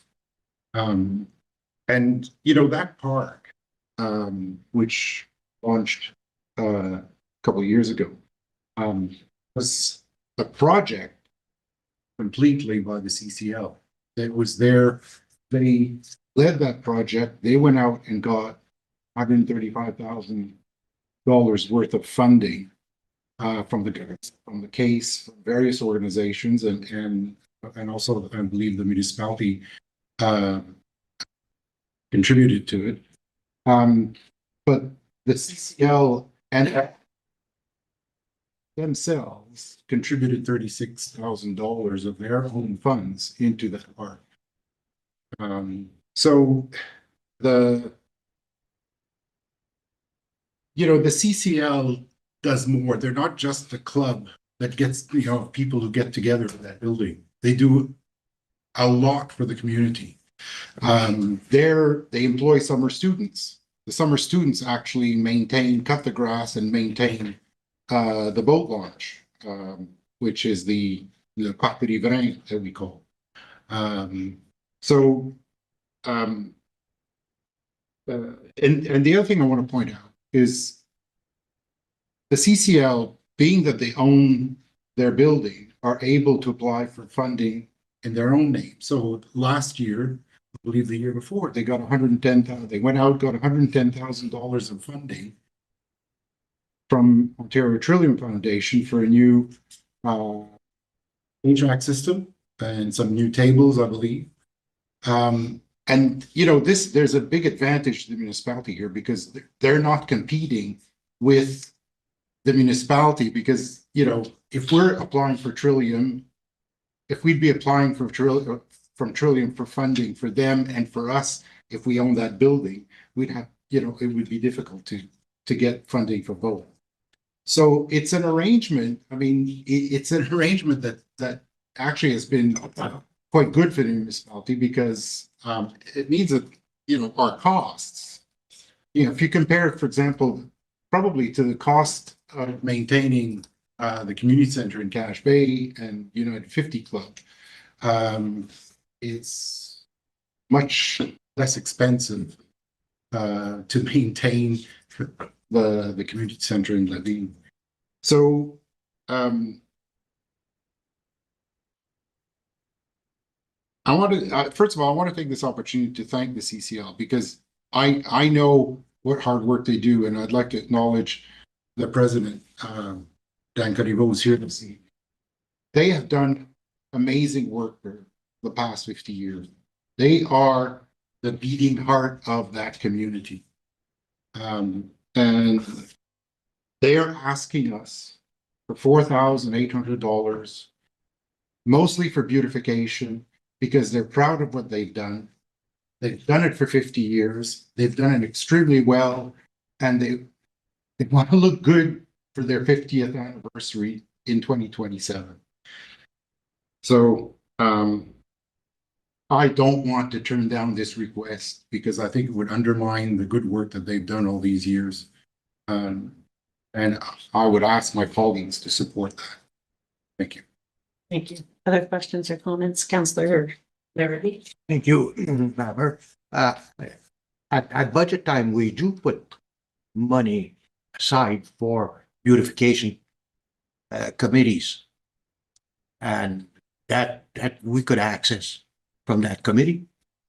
Or maybe I ask the question, Madam Mayor, to our director, how much money we put aside for the beautification committees? Through you, Madam Mayor. It varies from year to year, depending on how active the beautification volunteers are and which community is requesting for which improvements. But we do have through our 125,000 budget an allocation for all of our communities, and that's to basically buy mulch and flowers and maintain what we have. When we're looking at adding new things, then it's oftentimes we direct community groups to come to council with a discretionary grant application. We didn't have that discretionary grant policy back in the day, so anything new, it's an ask to council in addition to what we have is a limited budget to help support what infrastructure we currently have. At 125,000. No, that includes all of our events. There's a small portion of that budget that is dedicated to beautification. And again, our staff are currently meeting with the active beautification volunteers in each of our community to see what we'll be working on this year so we can plan accordingly. I would assume, in the special requests such as the downtown garbage cans and the downtown flower pots came to council separately. What we're talking about is mulch and fixing flower beds and new flowers each year and new plants and stuff like that. So it's not an elaborate budget. I would venture an estimate of potentially 10 to 12,000 a year that we invest in that type of purchases.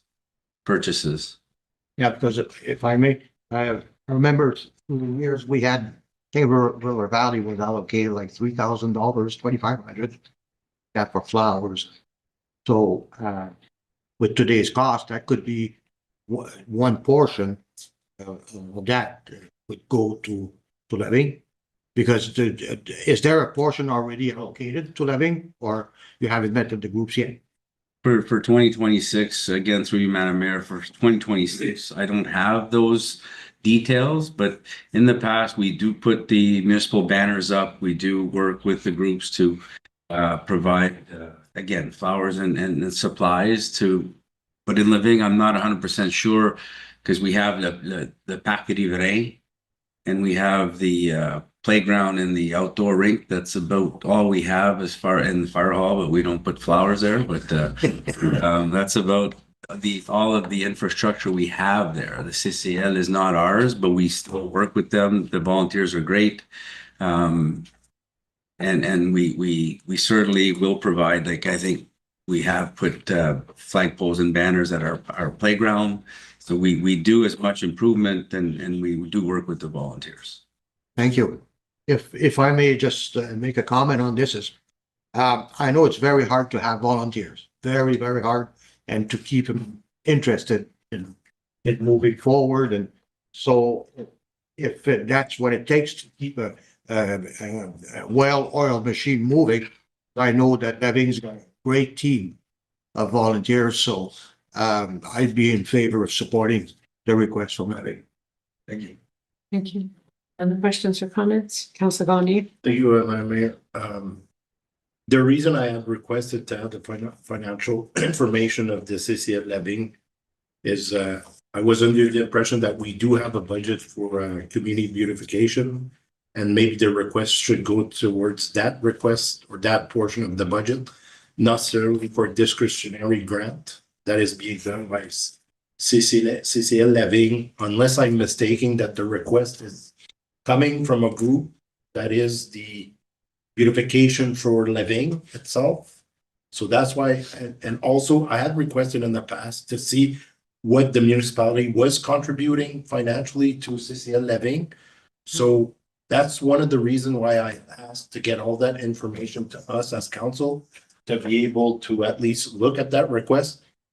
For myself, in regards to dictionary grant, we're already putting lots of money. I do appreciate the volunteers and people that are working to make CCL Leving, but I think we're already putting money in there, and I think the request should be coming from the through the beautification of the Living group. That's the reason why I asked that. So. Councillor Carter? Thank you, Madam Mayor. I just want to remind everyone what the exact request is, because it was attached to previous meetings documents, but it's for 10 outdoor flower pots, 4 larger Canadian flags, 4 larger Franco-Ontarian flags, a second flagpole, which is something that's discussing before when we're discussing the Pride request, and 7 banners for this 7 hydro poles in the village. Now, I don't think the CCL really minds which budget the money is coming from. But I'd like us to be able to make a decision tonight, either way. Okay, Councillor St. Louis? Mayor, so Mr. Pinot, if I may ask you, or Director Ware, does the CCL apply for these type of grants annually, or is this only because it's their 50th anniversary? So I'll make a quick comment in that this is, and I just wanted to point that out, that this is for the CCN's 50th anniversary celebration. So, that's why the request was typically requested through the discretionary grant process, because it's not a municipal facility. How we've funded previous requests on, prior to the discretionary grant process, I think mostly just, assistance through operating costs, through heating and hydro and obviously some repairs where, and some shortfalls through some of the funding that they had, engaged in. And, from our perspective, that remains a sort of a one-off with respect to the CCN. I mean, don't get me wrong. I completely agree with everyone here at the table that they do fantastic work. It's a great facility, certainly worthwhile, being supported in whatever way. But again, it is very much a bit of a one-off when it comes to facilities throughout the municipality of West Nipissing. Don't own the facility, but we certainly contribute fairly heavily to their daily operations. So from a perspective of how this needs to be structured, the request that certainly we have reviewed is for the 50th celebration of the CCN with, the associated requests for the materials that they've asked for. So with respect to how we funded any further requests or previous requests, I have to defer to Mr. Poulain on that piece. If we've used beautification funding, typically beautification funding, I think as he's detailed, is for a community, not necessarily a private entity. I'll give you. Yeah, just to finish that thought is, yeah, so again, the golden age or the River Valley, we don't own the building. So if they'd come to us and they approach us and say, could you help us through the beautification budget, put a flagpole, I'd have to say no. That would be a council request because it's not our facility. What we generally do with our beautification limited budget is we look at enhancing, maintaining what currently is on our property and planting flowers at our different sites. Anything over and above that, now that we've got the discretionary grant process, we push these groups to council for those discussions and decisions. Councillor St. Louis. And just to follow up, so I understand all that process. And again, my question for me was, this is like everybody's saying, it's a one-off. It's their 50th anniversary, right? It's not like they're gonna come next year. So I guess my next question would be, if approved here, is it fairly easy to find a $4,800 to pay that off? Basically is what I'm asking. Yeah. Or is there somewhere where Mr. Yeah, so Yes. I mean, the memo that was included in our last meeting's package, it's not here, which is why you can't see it right now. Had the running tally of the discretionary grants that had been applications that had. Excuse me. And I'm sure Ms. Craddock can tell you where we are as far as how much of the budget has been spent at this point. So the ones that you saw last for approval last meeting with the amendment for no more tiers and removing this one out, that was our first shot for 2026 approvals. And so at last meeting, council approved $38,000 worth of fee waivers and financial contribution. You have a $70,000 budget. Thank you. Thank you. Does that answer your question? Okay, Councillor Rivard. Thank you, through. Yeah, I think it's I appreciate the added information. I made a comment last time, something about, we already contribute about 50,000. So this helps. It puts my numbers in check. And, it's more for operations. I'm all for providing this type of, it's $100 a year when you're for a 50-year anniversary. It's peanuts. And I like to think we give some discretionary grants to some high schools, some elementary schools. They have large pots of money. And here we are potentially stinging over 4,800 to a community volunteer group who are doing a lot in that community. And I like the aspect that from the sounds of it, everything that's going to be purchased could be used for even more than 1 year. So it is beautification, I get it, but at the same time, it's a discretionary grant in my mind where they're just some of this stuff they can keep using, like the flagpole can continuously be used. We just spoke about the flag protocol from another community group. Potentially now there's a flagpole for them to use in the ring after this. It's an investment for this community and hope for that community. And it's not even just a one-off, but it is the one-off for the 50th. Councillor Pellerin.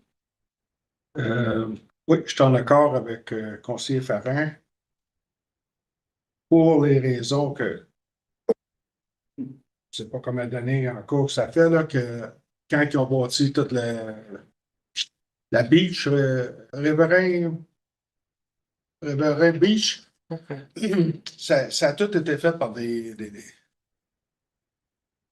bénévoles. Je me rappelle, j'ai vu du monde que je connaissais, là. Ils amenaient les machines, ils amenaient le backhoe. des tracteurs pour mouver du stuff. Puis là, pour fêter le 50e, je suis en accord pour une fois faire ça. Merci. Merci. Basil? So. Okay, I will close by saying, the CCL is a gem in the community. I'd like to congratulate the volunteers, the board of director, and everybody who makes their mark in that organization on the 50th anniversary, because it is quite a milestone. Both Councillor Ferrin and I have had opportunities to sit at their board of directors meetings, and the organization, it not only has a lot of great volunteers, but is extraordinarily well run with vision, and it serves such a unique niche in the community, and it serves the social and cultural needs of the residents in that area. It is their 50th anniversary, and that is something to celebrate. And I have no issue at all personally with the request that's been made, and I can't wait to attend some of the events. So with that, there is a resolution on the table to approve a $4,800 discretionary grant, and I will put that to a vote. All in favor? That's carried. Thank you. It is moved by Councillor St. Louis and seconded by Councillor Restool. Be it resolved that bylaw number 2026-12, being a bylaw of the municipality of West Nipissing to set the water and wastewater rates for 2026, the municipality of West Nipissing enter into force and take effect on the day it is passed. Questions or comments? All in favor? It's carried. Thank you.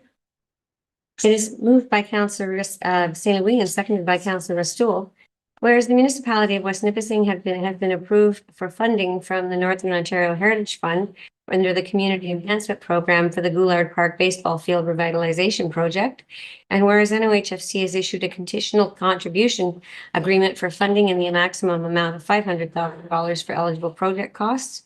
Be it resolved that Council for the West Nipissing Municipality authorizes the Mayor and Chief Administrative Officer to execute the conditional contribution agreement with the NOHFC for the Goulard Park Baseball Field Revitalization Project, and any non-substantive administrative amendments to the satisfaction of the Chief Administrative Officer and the Director of Corporate Services.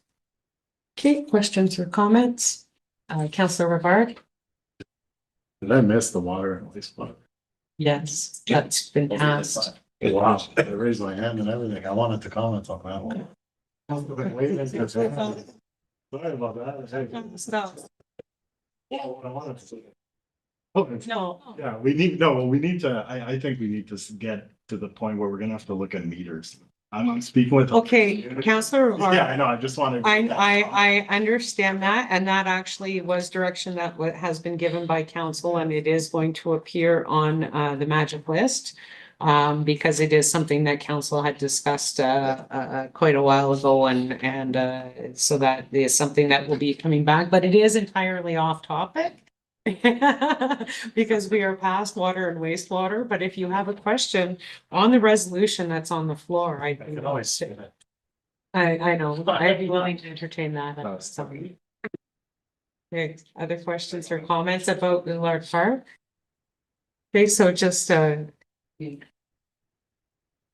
oh, you're waiting to vote. I was just gonna say, so just to make it clear to the public that are watching, this is a confirmation that we have received an additional $500,000 from the provincial government in relation to the development. So and revitalization of the baseball parks at Goulard Park. So that's some very good news to go along with some other funding wins we've had recently. So I'd just like to thank staff for the work at putting through the application and obviously making it good enough that we got the maximum. So thank you.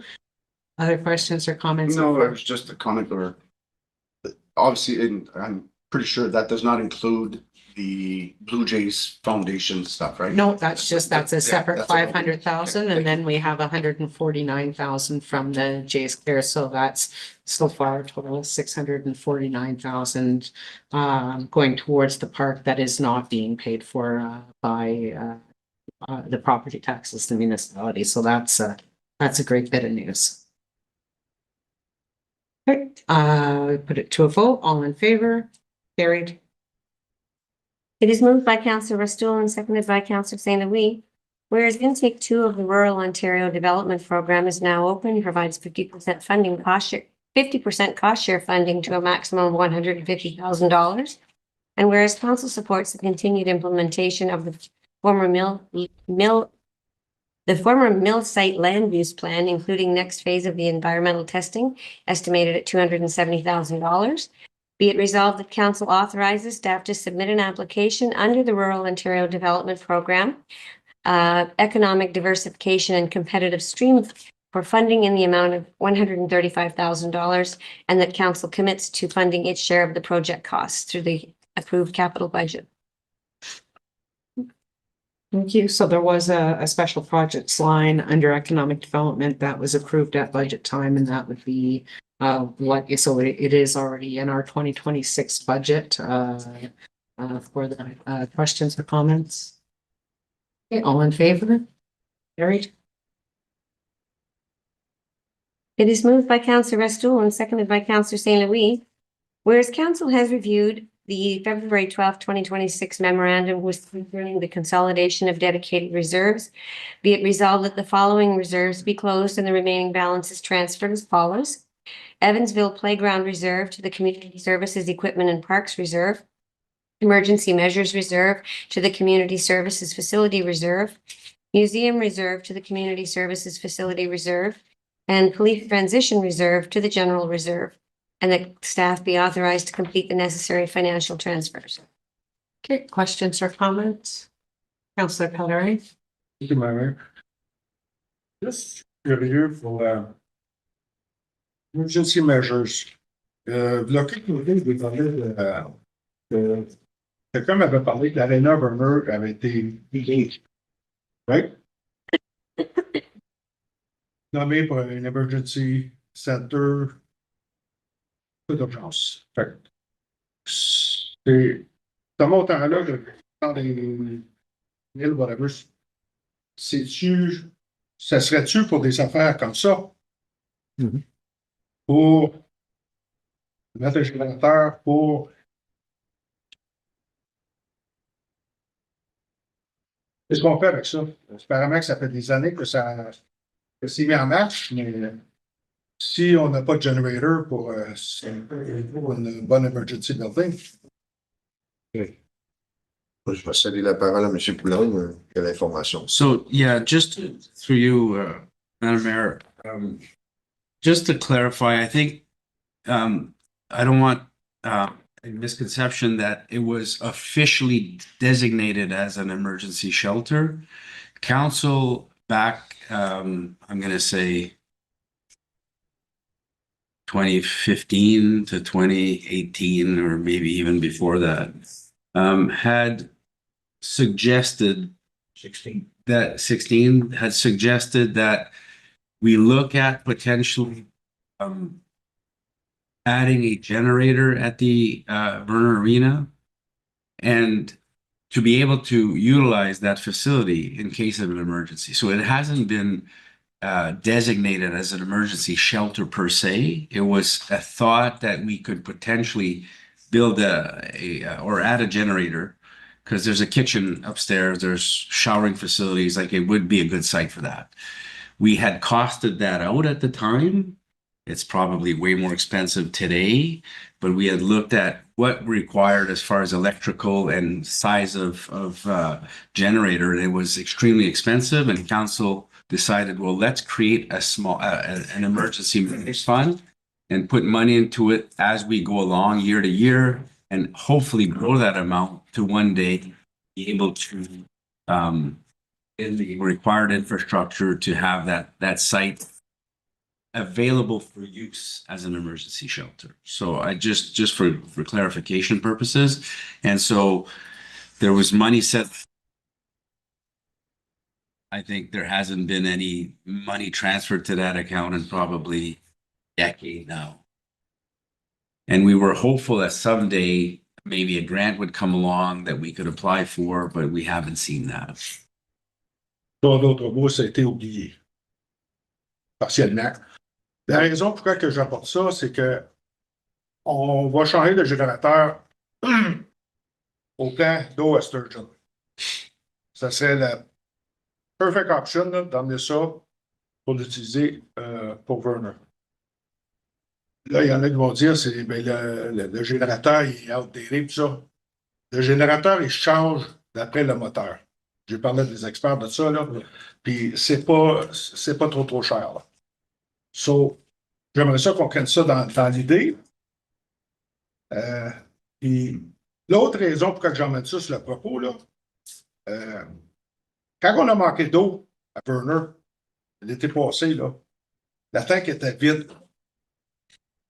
On a juste été chanceux, puis on n'a pas eu un four parce qu'il faisait chaud en fou. Il y avait un bon vent. On n'avait plus une goutte d'eau à Burner. Ça aurait pu être la catastrophe, là. Tu sais, c'est des affaires que tu vois, c'est nouvelles, ça, là. OK? Puis on n'est pas préparé pour des émergencies comme ça. So, commencez à penser à ça, là. If you want to make a resolution to amend, if you want to make a motion to amend the resolution to leave the emergency measures reserve in place under emergency measures, you're free to do that. We would get a seconder, we would vote on that. But the full discussion about what that could potentially be used for is probably another meeting. But if you'd like to do that, if you would like to see the emergency measures reserve stay intact as emergency measures, then I would suggest that you make a motion to amend the resolution. I'll second that, then. Okay. Yeah. Is that what you would like to do? Yes, I would. Yeah. Okay, and that be seconded by Councillor Larrabee. And all for those reasons that I mentioned. Mm. So I wasn't even aware that this was there. I wasn't aware that that there was even talk about the emergency center, but it all makes sense. And it's, yeah. Okay, so there's a motion to amend the resolution on the table. Councillor Pellerin, seconded by Councillor Larrabee. Any questions or comments in regards to the amendment only? Okay, Councillor Rivard. I guess my one comment would be it was a mention of it potentially got forgotten over the years. I think that's what we're kind of trying to avoid as well by consolidating some of these. Is there's so many that just sit there with these random numbers that if emergency services typically go into our community services facilities, it's making it a little easier to digest and to handle all of these dedicated reserves that add up to $10.6 million. Right. But I get where you're coming from, but that's just kind of the way I'm seeing it with consolidating is we're trying to clean up this feed where you got some with 469, one with 73,000, one with 5,000. But that's my thought on it. Councillor Pellerin. Yeah. But now that we know, that's why I'd like to leave it there. We know it's there. It's gonna be a focus for times to come. It could be specifically for that project. Okay, Councillor Larrabee. Thank you, Madam Mayor. Yeah, Council of the Day, had mentioned at the start on this to make, for the, thinking ahead for the, burner and also the arena here. So I think it's a project that needs to be ongoing on a yearly. It fell out of the vision of council later on, but that should come back. It should stay at the emergency and we should feed it on the yearly. Thank you. Thank you, Councillor St. Louis. Thank you, Madam Mayor. I'll be quick. I believe it should stay only because if it goes to the Community services. that's the word I was looking for. Thank you. It will get lost in translation, right? And I think we need to definitely explore better measures for emergencies in our municipality. I don't disagree that we shouldn't move it, but I think it just needs to stay there for a little bit longer until we can explore emergency measures for our municipality and make sure that everything is good and safe. And at that time, then so be it. Then, thank you. Anybody else? Okay, so the motion to amend is on the floor. All in favor of the amendment? Rolly? Yeah.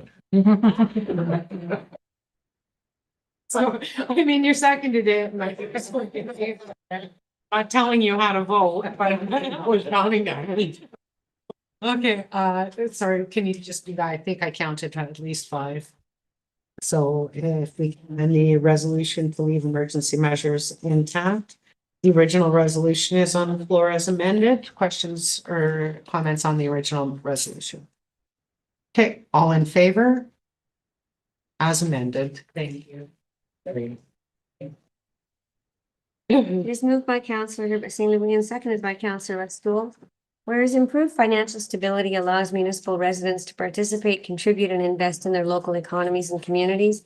And whereas poverty puts additional pressures on municipalities who are responsible for delivering necessary public and social services to support residents who are struggling with the consequences of inadequate income. And whereas poverty, homelessness, and food insecurity have detrimental impact on physical and mental health. And whereas income is an important social determinant of health and that greatly impacts a household's ability to pay for the basic cost of living, including housing and food. And whereas the 2025 North Bay Parry Sound Food affordability shows that households reliant on social assistance do not have enough money for the cost of living, be it resolved that the West Nipissing municipality supports efforts to raise awareness about and work to reduce poverty, homelessness, and food insecurity. And be it further resolved that the municipality of West Nipissing endorses the recommendation of the North Bay Parry Sound District Health Unit and calls on the province of Ontario to increase Ontario Works and Ontario Disability Support Program rates to reflect the cost of living and index Ontario work rates to inflation going forward. Be it further resolved that the municipality of West Nipissing provide correspondence of these resolutions to the North Bay Parry Sound District Health Unit, neighboring municipalities, Vic Fideli, MPP, Braden Smith, MPP Parry Sound Muskoka, John Van Toff, MPP Timiskaming Cochrane, the Honorable Doug Ford, Premier of Ontario, Michael Parzer, Minister of Children, Community and Social Services, the Honorable Sylvia Jones, Minister of Health, Pauline Rochford, MP Timiskaming Nipissing, Scott Aitchison, MP Parry Sound Muskoka, the District of Parry Sound Social Services Administration Board, the District of Nipissing Social Services Administration Board, the Association of Municipalities of Ontario, Federation of Northern Ontario Municipalities, and the Council of the Ontario Medical Office. I did, Jim Bélanger, who is our member of parliament, had set her there, not Pauline Rochelle. I didn't. This was a template from the North Bay Parry Sound District Health Unit. Okay. I Yeah. can add it. Well, I can't make the motion to amend it to add our federal MP, Mr. Jim Bélanger. I'll second it. I can't make the motion. I'll so, make the motion. Councillor Fedin and Councillor Restool. Okay, so amendments on the table. All in favor of the amendment? Carried. All in favor of the resolution as amended? Carried. I can't believe I caught that. Almost like I was. It's moved by Councillor Restool and seconded by Councillor St. Louis. Whereas 2 bids were received for the supply of a 3/4 ton pickup truck, be it resolved that council awards the contract to Savage Ford Sales in the amount of $70,212. Can I ask a question before we continue? So the resolution that was in my package, which was probably printed on Friday, I will grant you that, was to award all of the tenders as per the memo in an amount. And so the amendment that went out today was to do each tender award as an individual resolution. That is correct, Okay. Madam Mayor. That resolution was included in error. They had always been read. Okay, thank you. Thank you. Please proceed. Oh, you read that whole resolution? I do. Okay, so that one was for the 3/4 ton pickup truck. Questions or comments? All in favor? Carried. It is moved by Councillor Rivard and seconded by Councillor Larrabee. Whereas 1 bid was received for the supply of a 20-ton tandem axle trailer, Be it resolved that council awards the contract to Miska Trailer in the amount of $49,001 plus applicable taxes. Okay, questions or comments? All in favor? Oh, question? Yeah. Thank you. Thank you, Madam Mayor. I'm really surprised that we just have one bid for the trailer.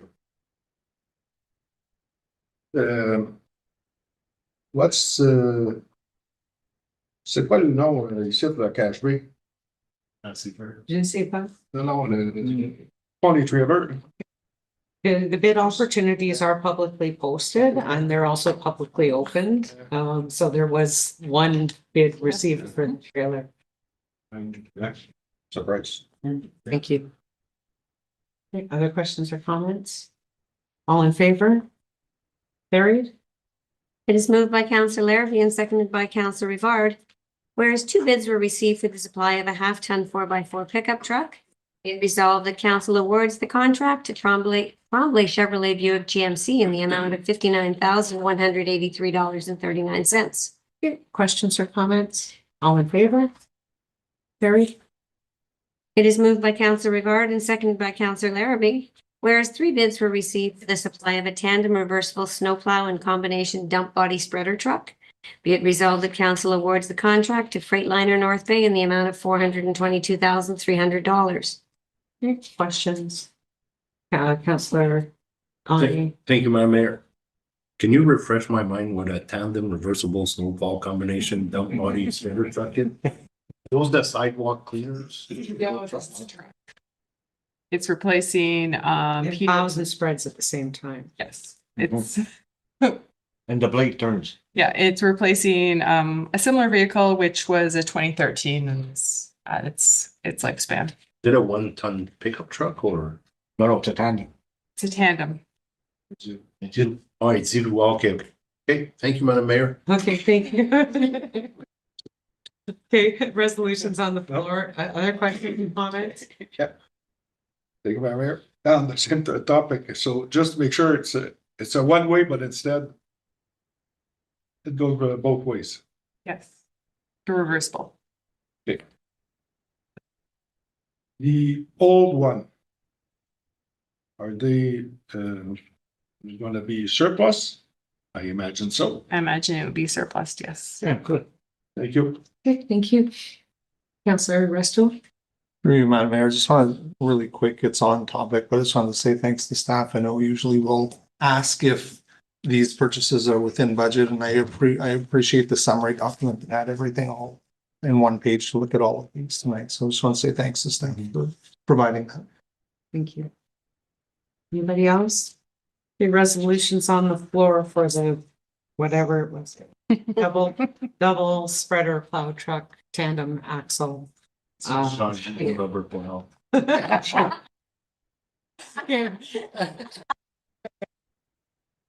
All in favor? Carried, thank you.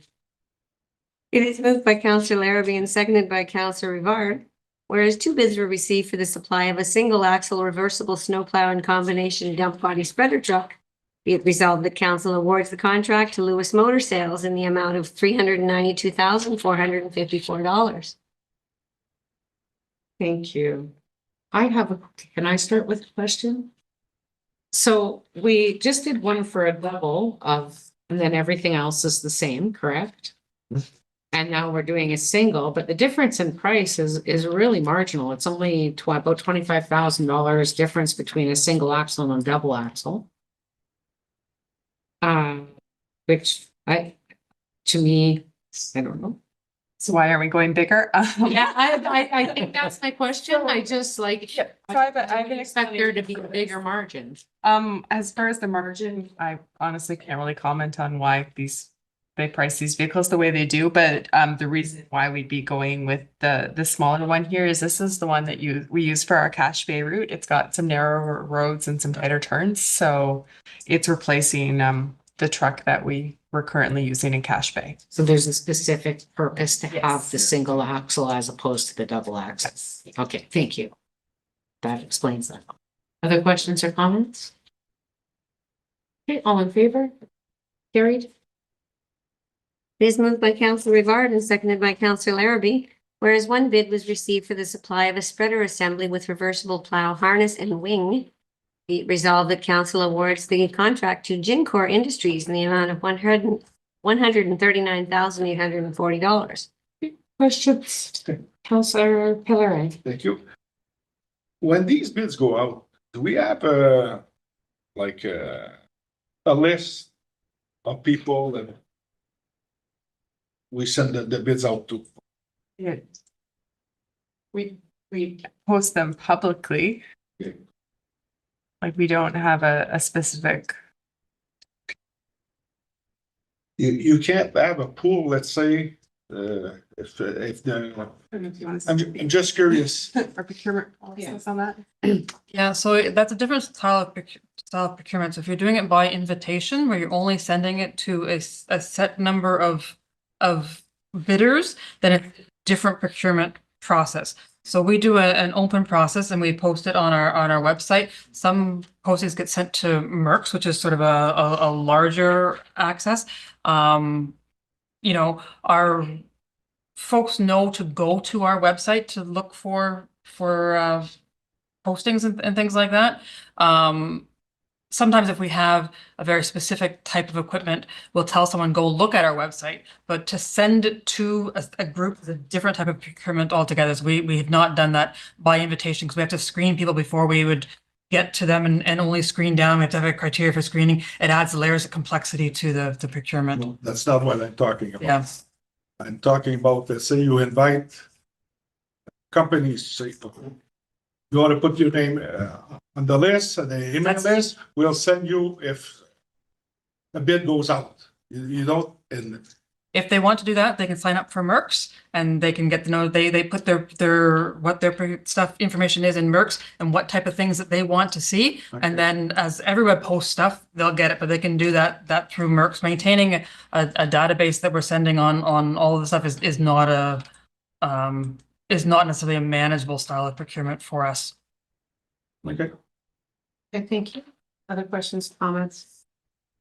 Okay, all in favor? Carried. We have two items in our addendum, 8.1. It is moved by Councillor Larrabee and seconded by Councillor Rivard. Whereas requests for quotations were sought for contract administration for the Borgo Street project, whereas 5 quotations were received, whereas council concurs with the recommendation, be it resolved that the quotation for contract administration for the Borgo Street project be awarded to Spectre Construction Administration in the amount of $85,600, being the lowest quotation meeting all specifications. Questions or comments? Councillor Pelleret. Can you explain a little bit what the contract administration is? So this is essentially we hire a consultant to be on site for so many hours a week during the construction project and to manage the contractor, make sure things are going according to plan. We've done this on the majority of our larger projects. Okay, thank you. Okay, other questions or comments? Okay, all in favor? Carried. It is moved by Councillor Rivard and seconded by Councillor Gagne. Whereas council has reviewed the discretionary grant applications submitted by the Horizon Women's Centre for the use of the Marcel Noel Hall and Kitchen on March 5th and 6th in the amount of $1,240. Be it resolved that council hereby approves the discretionary grant to the Horizon Women's Centre in the amount of $1,240. Questions or comments? All in favor? Carried. Thank you. We are running a little tight on time. I have a lot to start this meeting anyway. And so with that, we are going to be moving into post. It is moved by Councillor Gagne and seconded by Councillor Rivard. Be it resolved that we proceed into closed meeting as authorized in section 239(2) of the Municipal Act to discuss the following: proposed pending or acquisition of municipal land by the municipality or local board regarding the field boat launch, a property encroachment on Highway 64 and field. All in favor? Carried.